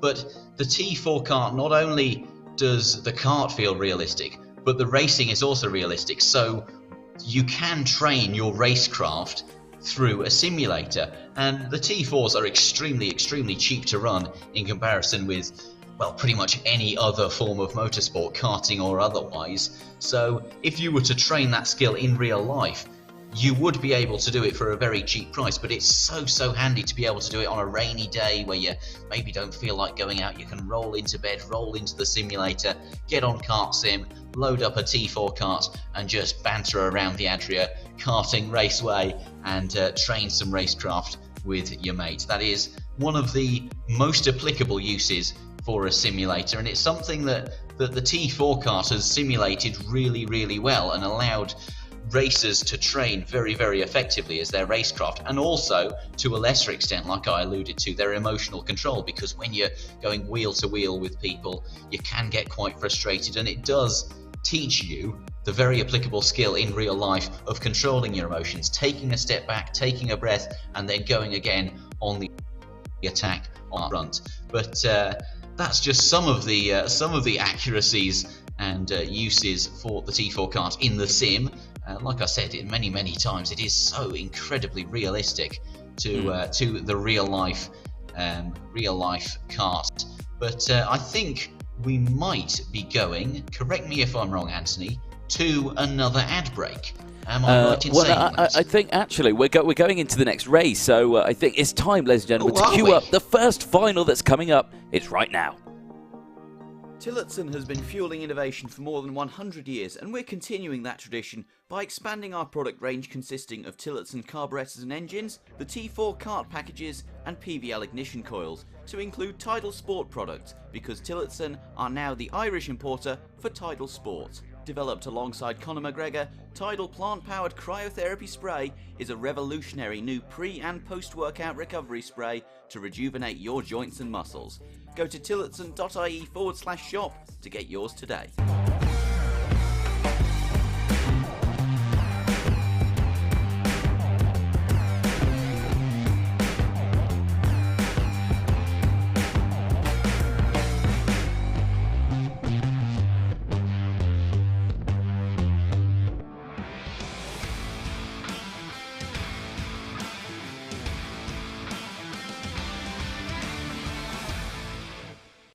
Ladies and gentlemen, the time has come. It's Group 1 final time. Daniel Amor starts on pole position. Lewis Rowell will be alongside. Now, of course, you may be thinking there the numbers. Why is Lewis Rowell got more? Well, the lower the score, the better you start for the final. Start on that front row. Callie Atkins and James Greer will round out row number 2. Ben Higginbotham and Josh Palfryman will round out row number 3. Heidelberg Massey and Nathan Jensen on row 4.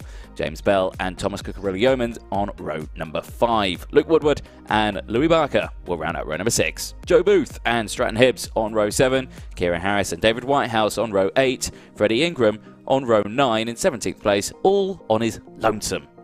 17 karts in this one, and again, final, I think it's a little bit longer, a tiny bit longer. I have to remind myself about how much longer it is.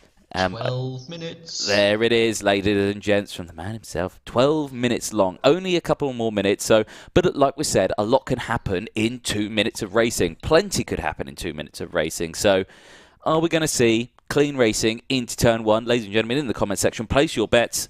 I think probably, maybe, yes, they've learnt their lesson and they're going to behave, I think is the political way of putting it.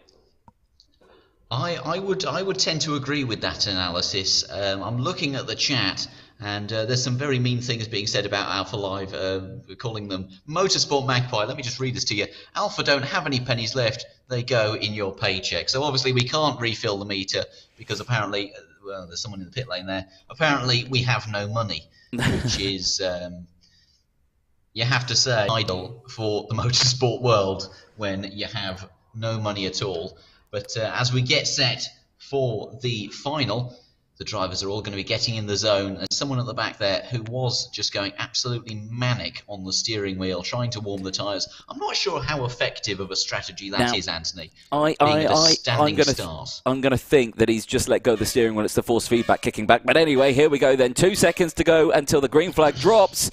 Lights are out, we're off and racing. Good start from the back of the field as they all break away. Someone already going off the track. I'm sure that Big Track Limit's very happy with them as they go through. But a great start, already putting themselves up into 3rd place. Mr. Bell getting that job done. Great start there from Bell as they go through in towards turn number 2. This is much nicer. Everyone giving themselves racing room, which is good to see. Couple running out slightly wide as they concertina back up to the apex. Greer with a penalty. That will be for a jump start as they all go through. Absolute carnage in the back of shot. Yeah, it's all gone P-tong at the back of the shot. We'll ignore them as they go through because action here at the front. Amor and Higginbotham are absolutely line astern as they go through. Bell, like you say, he's up into 3rd place and he's doing well. Pal Fryman, they're in 4th place, also doing well. Werrell tried to go for a move down the inside and Woodward close behind, but they're good battles there. The top 7 or 8, absolutely line astern.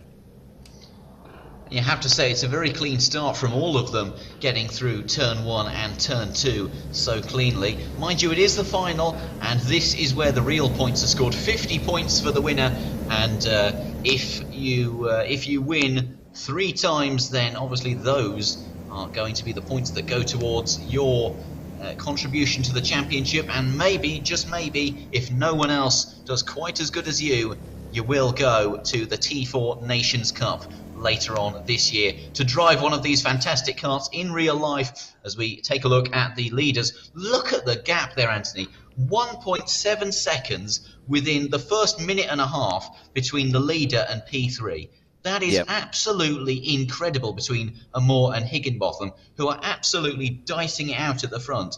Now, the difference between 1st and 2nd place is as far as I know, 5 points. It's 50 points for first, I think 45 points for second, although I might be mistaken.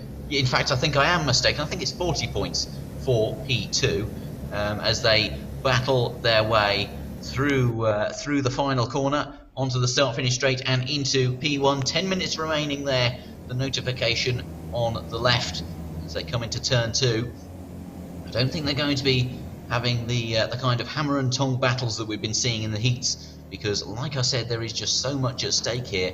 Sometimes it's better to take home a P2 and sacrifice a win than to potentially gain a win and then fall your way right the way down into the midfield or down to the back of the grid. Now, as we can see, who is this? This is Woodward in P7, battling away with Bell in front and Yeomans behind. Oh, bit of contact there between Woodward and Bell as they come into Sector 3. Woodward is going to be having to defend very, very hard from Yeomans behind, who goes up the inside. Oh, there's some serious contact there. Oh, and very aggressively coming back onto the track there, Woodward. And, well, I mean, the stewards might be taking a look at that incident to see if there was any malintent there. Hopefully they let them race, but equally we have to make sure that fair play is had. Oh, look at this, such a tight battle. And this is P8. This is Woodward still side by side with, I think that's Barker, and he loses out to Barker, who takes the P8 away from him. He is down to P9. There's a penalty been applied to Bell in P6 as we cut back to the onboard of Barker as he chases down the number 21, excuse me, of Yeomans. He has a good run to the inside. Oh, there's some serious contact there. In real life, that could have been potentially a race ender. It certainly would have dropped the nose down on these T4 karts as they fold their way through the final couple of significant corners. There's naturally the final few at the end of the lap, but they're not quite as tricky as the ones preceding them. Atkins with a 56.9. A 26.9 would be unheard of, as look at the gap there between Amor and Higginbotham. 1.2 seconds. Amor really is absolutely hoofing it. Booth in B9 has a penalty, and well, that is going to affect his position, I needn't say, as we're looking at Atkins, who has set a very, very competitive lap time, evidently impressive speed, and battling away with Werrell, and I think that's Higginbotham in front. Oh, look at that! Werrell takes P2, Higginbotham immediately gets it back on the exit. Oh, goodness me, so aggressive coming back onto the track there, Higginbotham, really not wanting to cede that P3. He wants to get back that P2, but then again, everyone wants that P2. Only one person can have it, though. Almost halfway through the race now, obviously the extra 2 minutes, meaning that there's going to be 2 minutes more action in this final. Everything's at stake. The gap that Amor has over Werrell is extending as they're battling coming into turn 2. Who's going to come out on top? There's a little bit of bumping going on between Atkins and Higginbotham, and Werrell is going to be looking at this and grinning inside that helmet, and he's going to be thinking, please just battle away. No, don't go up the inside. Oh, but Higginbotham has absolutely sent it, and that is a fantastic move. But look at that. Atkins, with the intelligent driving, has managed to capitalise on that battle, and he has stolen that second position away from Werrell and Higginbotham. And now he is going to be trying to break away, just like Amor has done at the front of the pack, with his almost 3-second advantage. That is quite some doing, given that we're only halfway through the race. What? And as we come on to the next lap, is there going to be a move into turn 1? No, there's not.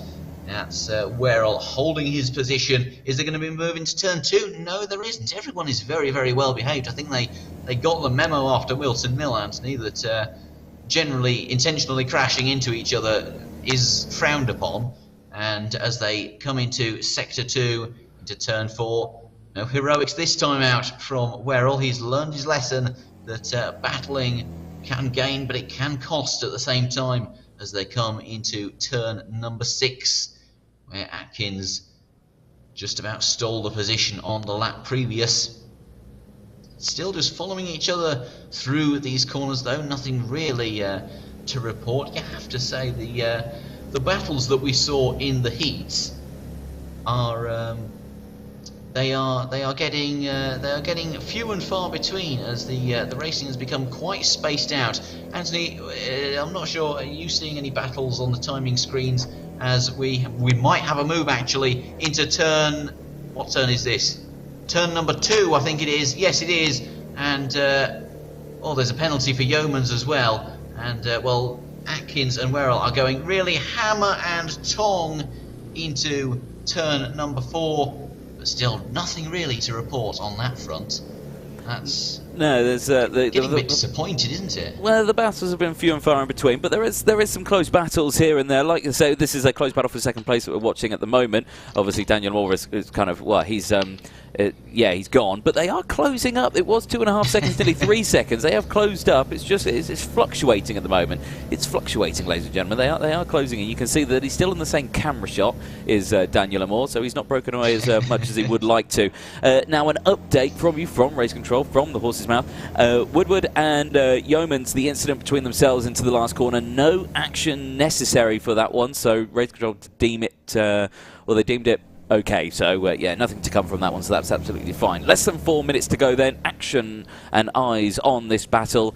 I think, you know, I reckon he's easing off because that gap is, again, it's closing in. It is. Now, it is. It won't be a mistake. We've not seen a mistake from him. I think he's just easing off a little bit. Maybe he's slowing down. Maybe he wants a bit of action. Maybe he wants to battle with Atkins. Maybe he wants to battle with Werrell. I'm not sure why. I'm not sure why he would want to do such a thing. But what we're seeing on the timing screen is that's kind of happening. So we'll have to keep a very close eye on what happens as they go through this final section into the final corner now. And you know, the final corner here at Adria is a very fast section. You can go for a dive down the inside. It's a very risky move, but it is possible. Werrell with the fastest lap of the race, 56.747. That's an absolutely lightning quick time there from Lewis Werrell. He's really showing what he's got. That cart's certainly got some waft under it. So he's putting in a good performance so far. That gap now, 1.2 seconds. I think we could see a three-way battle for the race lead with 1 minute to go here, Simon. I wouldn't be surprised if we did. 1.2 seconds now it's come down to. I'm not sure what's going on with Amor, but he's either backing off or he has severely misjudged the pace that he needs to maintain this lead. I don't know why, like you said, you would back off. He had a significant lead. And, well, with 2.5 minutes left to go, you have to say, is this just some taunting going on from Amor? Or does he have a death wish? It's the other question that you have to ask. I think I might know what it is. I reckon Daniel Amor has got 2 track limits warnings, and if he gets one more, he gets a penalty, and he's trying to prevent that from happening by driving really, really carefully, and that's why that gap has come down to less than a second. So that could be. It's not the case. It might not be the case, but it could be. It's a conspiracy theory, ladies and gentlemen. It's a conspiracy theory.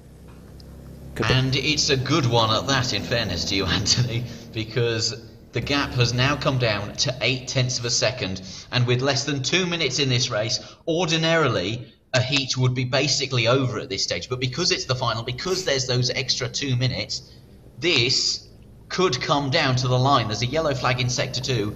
Barker has got a penalty, and he's currently sitting in P8. He isn't going to sit there for much longer, however, as they all come through the final corner. Again, Atkins just working together, trying to get that gap down to Amor, and it's now 0.6 of a second, so closing and closing and closing with just over a minute left to go. Is Amor going to be able to hold on to this victory? That is the question on everyone's lips at the minute. As they come through turn 3, bouncing over the curbs. You don't think he will? Well, I hate to say that about Daniel Moore because he's such a quick, talented driver in real life and in the sim world as well. But with the pace that he's going at the moment and how quickly these two have caught up, I just don't feel like he's going to be able to defend it. He might be able to. I could be completely wrong here, and I'll apologise to Dan afterwards if he does think, what do you mean you didn't think I would hold on to that one? But at the moment now, he's already gone slightly defensive there. He's already gone defensive. 30 seconds left on the timer. this will be their last lap that they're going on to now. So checker flag will be at the end of this lap. But look at Atkins. He is right on the rear bumper. He can smell them all right as they go through turn number 1. This could have huge consequences. It could indeed. Yeah, this could all go P-tong really quickly as down the inside goes Atkins for the race leader. Moore goes wide. Werrell comes through now to go side by side with Moore as they go through, but Werrell backs out of it. Moore holds on to second place, but Atkins crucially takes this race lead. Werrell switches to the outside, tries to get the undercut as they go through turn number 5 as he cuts back now. Moore will have the optimal line as they come through this next right-hand sweeper, but then Werrell's really going to have to try and do something here. We've already lost 4 karts out of this one. Barker, Greer, Bell and Mamassi are all DNF'd from this race, but Atkins has sailed away with this one as Werrell is stuck behind Moore. At the last minute, Atkins has managed to take it, and I'm not sure did a more track extend on the exit of 2 and 4, but as we look at the battle for second, coming through the final corner, it is going to be Atkins who takes victory in the final in front of Werrell, and Moore losing out on the final lap, having had a dominating gap throughout the race. You have to say, to lose it at the last hurdle, he is going to be so disappointed with that. It says that he's up into second because the finishing order was him coming home in third. He's going to be very disappointed with that, though, Anthony. You were right. He wasn't able to hold on to the victory. Instead, he just about managed a podium. Yeah, it was a very close finish, though. But I have to say, yeah, well done to all 3 of them still. You know, I do feel like it went down to potentially that Daniel Moore did have those 2 warnings and he was trying his hardest not to get a penalty, because a penalty is much worse than finishing it in on the top 3, you know, a lot worse than that. So yeah, that's an excellent one from him, and yeah, I think those drivers done particularly well. Now, I think the rules speculate that the drivers have to, once they've received checker flag, slowly drive round and come back into the pit lane. Except we're seeing a lot of people just absolutely smacking it into the turn 1 tire wall, as you're seeing there. Shouldn't be doing that, ladies and gentlemen. They shouldn't be doing that. They should be behaving. Should be behaving themselves, but they're not. There we go. It is what it is. But there we go. Final 1, or Group 1 has finished. Group 2 will be coming up a little bit later, but I have to say, an excellent final in that one. A huge congratulations to Callie Atkins in that, and Ian, you know, as they go through, winning that one by about 1.8 seconds or about from second place. You know, the gap that managed to pull out as soon as Werrell and Moore were fighting, you know, absolutely crazy to see, but brilliant work by all 3, I have to say. Yes, well done to them, and commiserations to Moore, needless to say, losing that victory at the final hurdle. But it was a good race throughout. The gaps did become significant at one stage, and the racing did die down, but ultimately I think we saw everyone's true pace there, having started in ultimately fairly close to their correct grid positions according to their pace. But very good racing throughout, you have to say, throughout Group 1. Obviously in the first race it was a little bit calamitous at the start, but I think everyone got their mojo together fairly soon after. And well, I think that sums up Group 1. Close racing, fast racing, and the occasional crash. I mean, there's worse things that you could be doing on a Thursday evening than watching something like that, isn't there, Anthony? Oh, there are several things, but we can't say them out loud in public. Anyway, Group 1 is done, ladies and gentlemen. Group 2, their final. It's the final race of the evening. Don't go anywhere. It's coming up next.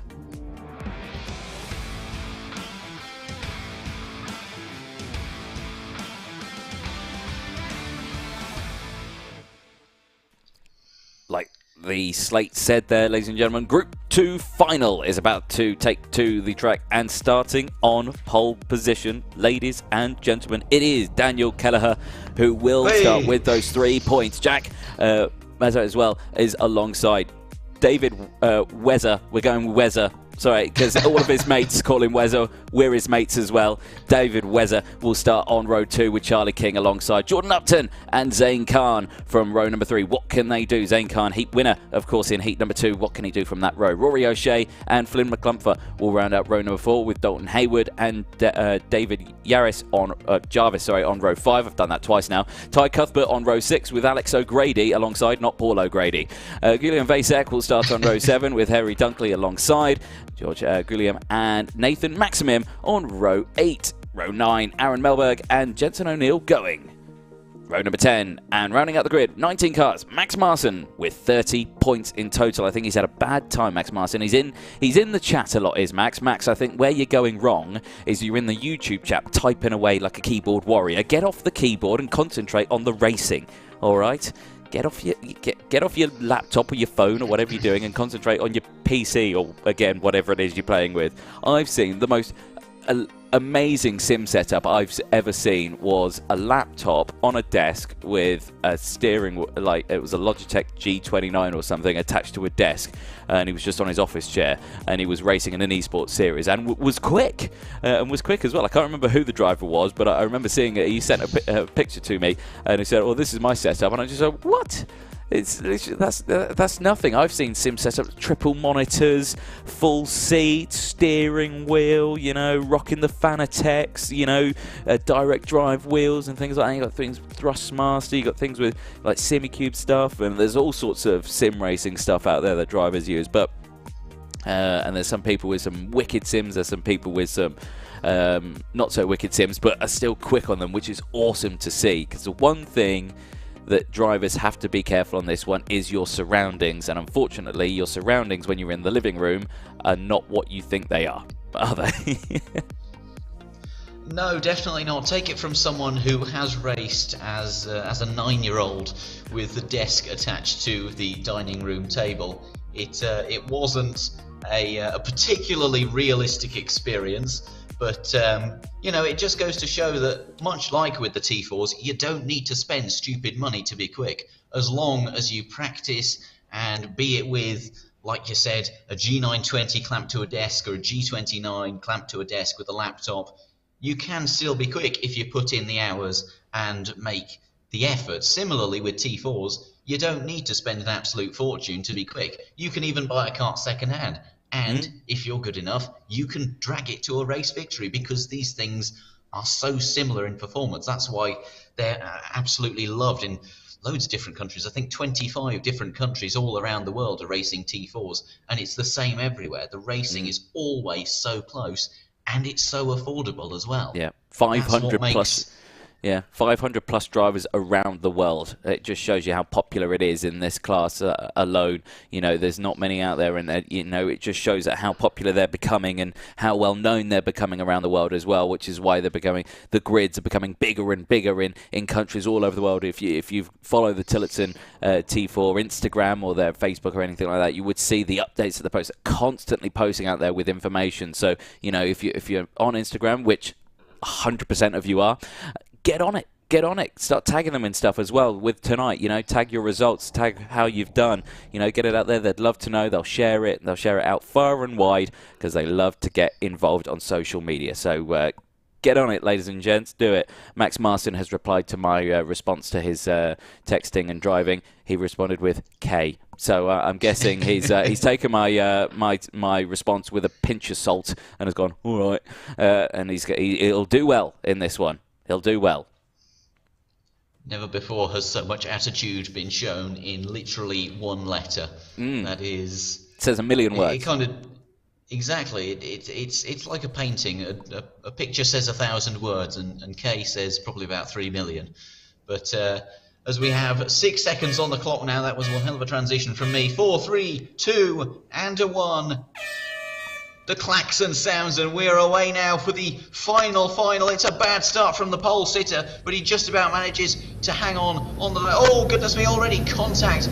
Merthyr has absolutely streaked away. Look at that, almost a second gap already. That is incredible from Merthyr, who has absolutely blitzed the field. But that does raise the question, oh, someone's gone off there. Was there a jump start from Merthyr? That's going to be something that the stewards... Oh, my goodness me. And as soon as we say the racing is very clean, it just goes down the toilet.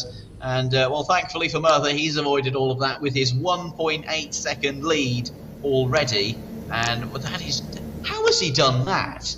1.8 seconds, and we're only 2/3 of the way through the lap. Everyone is spinning off apart from him. That is just stupendous.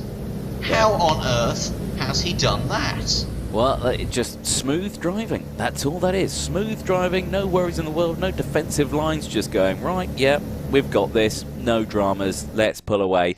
But we saw this from Daniel Amor in the first final, the Group 1 final, and he started to ease it back at the end. So, you can't see it, ladies and gentlemen. It's only the end of lap 1. We've still got 11 minutes of this final to go. Plenty of time. We haven't even started this race. We're watching right now the battle for second place. Kelleher and King, absolutely, well, not nose to tail, but they are very close. Wizard's just behind as well. He's in fourth. Upton's just behind him. Maximum as well. Also just behind. They're at the kind of nose to tail, but not nose to tail, if you know what I mean. Well, I have to say I don't really know what you mean there, Anthony, unfortunately. Nose to tail, but not nose to tail. That's like saying it's blue, but it's not. You know, it's, well, yeah, that's what colours are. It's blue, but it isn't blue. It's sky blue. It's not blue, it's sky blue. But it's still blue. It's a kind of blue. There you go. Tillotson blue is what it is. There you go. They're close, but not close. Plug there. Fair play to us there. The Tillotson blue plug.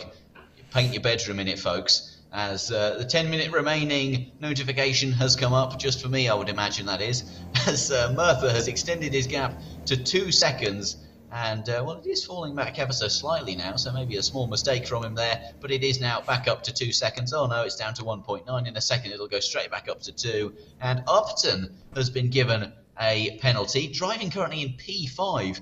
Now, that is going to throw a spanner in the works for him. And, well, he is going to fall down the order, and that is going to affect, needless to say, his points tally at the end of this, as we're watching some battles in the fringes of the top 10.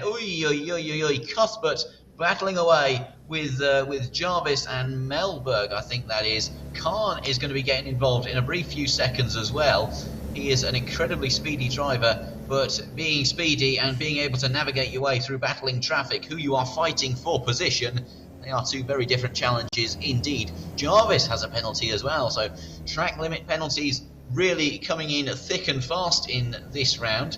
And, well, I wonder if we're going to be seeing similar amounts of penalties in the next round. But mind you, when you have such close racing and people going wheel to wheel, when the track limits are strict, it can, what's the word I'm looking for? It can lead to significantly more penalties, can't it? As we have 8.5 minutes left on the clock, and Merthyr is, you have to say, isn't extending as quickly as it was initially. So maybe he just went straight out the gates with a qualifying lap. Maybe he was one of the people who we saw going absolutely ham with his steering wheel on the grid, going left to right, left to right, left to right. Maybe that's a winning strategy. I'm not entirely sure. But 2.2 seconds is the gap, and then 3 seconds is the gap to Whizzer in P3, and he is going to be battling with Kelleher very, very briefly, but he is being attacked by King behind. So let's take a look at this battle. This could turn into something very, very tasty indeed, like some kind of a chutney, a battle for P3, and it could escalate into a battle for P2. So let's take a look at this. The gaps closing ever so slightly, but they're going to have to be careful that Kelleher doesn't run away into the distance.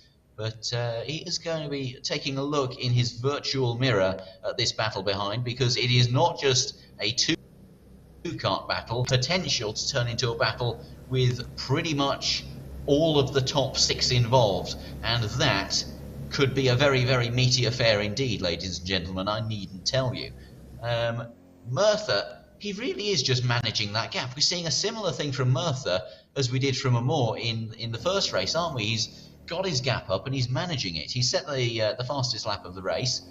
2.5 seconds is the gap, and it's been at that for the last couple of laps. So are we going to see a similar thing with Merthyr as we did from Amor? What do you think there, Anthony? Do you think it's going to be a copy paste of the last race? Or do you think he's actually going to be able to hang on to this? Well, there's potential, because, like you say, he took the fastest lap when he crossed the line, but then Kelleher took the fastest lap, then Whizzer took the fastest lap, and then Maximum took the fastest lap. So actually Maximum, with a 57.226, 0.2 faster than Merthyr altogether on that last lap across the line. So the pack is closing, even though the gap is fluctuating. It's staying the same. The pack behind are all bunching up behind Vishkor, just behind in third place. And this could develop into a very interesting battle in that case, with just under 6 minutes left to go. That's the halfway mark of the race so far, and the battles, they're not too ferocious, but then again it is the final, so this is where the real points and prizes can be won, as we're seeing a move up the inside by Maximin on Upton, who was given a penalty earlier on, and now he's going to be under pressure from O'Shea. O'Shea gets the position from Upton. Oh no, never mind, it's the other way around. Upton defends from O'Shea. Oh, some big squeezing going on there on the apex of the turn 6, I think that was, if I'm not mistaken. But this battle, like I said, it is going to get very close. I think that's going to be the way it's going to go in the finals. Is, oh dearie me, someone pulling off into the pits there. That is Upton serving his penalty that he got. New best lap time for Kelleher, 57.1. That is very competitive indeed. But still not really making any inroads into the gap that Merthyr has. Although, look at that, it's gone from 2.5 seconds to 2.1 in a matter of milliseconds. And, well, I mean, I say that. Commentators curse. Oh, dearie me, look at that big squeeze there on the apex of 1. Kelleher could be making inroads into Merthyr's lead. Oh, and there's a spin and a collision there between Marston and I think that is Jarvis potentially, that is Jarvis's third penalty, I'm aware, I think, that he has just been given there. And 2/3 of the way into this race, you have to say 3 penalties. He's not. Oh, and there's a 4th penalty for Jarvis. Good. What is happening to Jarvis? He is having a torrid time of things down in what is now P14. I have a feeling he might be retiring briefly because he's dropped right the way down to the back of the grid. Or he might be. No, he's being lapped. That's what's happening. Is he's being lapped? Really is a torrid time for Jarvis, though, isn't it? Yeah, I think he's not had the bestest of runs in this one. I suspect he may have had to come in for a penalty or 2, judging how far behind he is during this race. Less than 4 minutes to go then. Merthyr leading the way. Kelleher is, well, again, fluctuating. It's around the 2-second mark. It keeps going up and down, obviously, depending on where they are on the circuit. Of course, it goes up and down with the braking zones and sector zones as well when it updates. But they're still battling line astern. Vishal is, you know, he's close enough behind. We're watching him now. You can see that he is right behind Kelleher. But we'll cut back to Maximin here, who's just behind King. King in the number 16 and 4th place at the moment. They're pretty much line astern. They're just following each other along. They're just waiting for you know, it all to go P-tong up ahead. New fastest lap of the race though comes out to P3 in that number 27, David Vishkor. He comes out with a 57.135. So he's really closing in on Kelleher here for the well, for second place, really. But Maximin all over the back of King and gets past, actually, as they go through. O'Shea also behind, also closing in, but back here with the battle for third place. As Vishkor is now battling with Kelleher, as Anthony mentioned. Now, at this stage in the first final, we would have seen Amour's lead starting to deplete as he backed off in order to, what we assume, was avoid a drive-through penalty for track limits. But we're not seeing that with Merthyr. If anything, he's extending his gap. And with Kelleher and Vishkor battling away as they're going side by side into turn 1, surely there isn't going to be a move there. No, there's not. Vishkor backs out of it, but he's going to the outside for turn 2. Kelleher goes defensive, and it works as he maintains his position through turn 2 into turn 3. Heroics from Vishkor in P3. He is just following along, maybe a little bump draft in there as well. Moves to the outside, darting around behind Kelleher, trying to find an inch of space that he could put his nose in and potentially get that position. But they can see Merthyr up in front. 3 seconds is now the gap. I think Merthyr's got this in the bag, personally, Anthony. I don't think he can lose this. He might have this. You know, thinking of what we saw last time, we were saying that potentially that Daniel Amour had those warnings and he didn't want to drive any faster. Or maybe Merthyr's just not got that. Maybe Merthyr's, you know, he's got the pace, he's got the waft, and he's managed to keep it on track limits as his battle for second is massively heating up here. Fisher trying to get past as much as possible. Takes the wider line here. Kelleher a little wide. Tucks it in though, picks up a late apex. Much tighter entry into that first section as they come through here. Suffers a little bit on exit then, does Daniel, as they come in towards turn number 5 again. Fisher looking for that switchback, unable to get it. Action a little further behind there as King, O'Grady and O'Shea are absolutely line us down. I just saw that from the corner of my eye. Now at the moment, your race leader is not what you think it is. I think if someone's missed a timing beam or somewhere along the lines. We'll definitely update that, but for the time being, 30 seconds left to go. Action all the way at the top. I was going to say, I was almost having a crisis there when I saw the gap between... I saw the gap that Kelleher had to the leader was 18 seconds. Someone almost had to call me an ambulance there, as we have Vizca and Kelleher. Yeah, an ambulance. It was that bad. I mean, I nearly grabbed the defibrillator myself. It nearly gave me a heart attack. 18 seconds gap in a lap when nothing has happened to P2. You know, that's something out of the Matrix, Anthony, as far as I'm concerned. But as Kelleher and Vizca are still battling away, 0 minutes remaining, so this is the final lap. Merthyr, with a 3.5 second lead, surely has this in the bag. Really, the only thing that we have to worry about now, who is going to come out on top between Kelleher and Vizca? Is it going to be Kelleher, or is Vizca going to be able to steal it away at the end? He goes aggressive. Oh, he cuts the corner ever so slightly. They're side by side coming into the final couple of corners, but Merthyr just about hangs on. Merthyr wins it, getting confused by the timing beams there. Merthyr wins it, very well done to him. Kelleher comes across the line in front of Vizca, and Maximin comes home, P4, in front of the number 9 of Paul, not Paul O'Grady. So there we have it. That was, again, a very, very interesting race. Not like the battles we saw in the heats, but a different kind of warfare almost. It was very... very tactical, especially from up the front with Merthyr, as we see everyone following their well, not their leader, but following each other across the line. The marshals are going absolutely haywire with the flags. They're having a great time of things.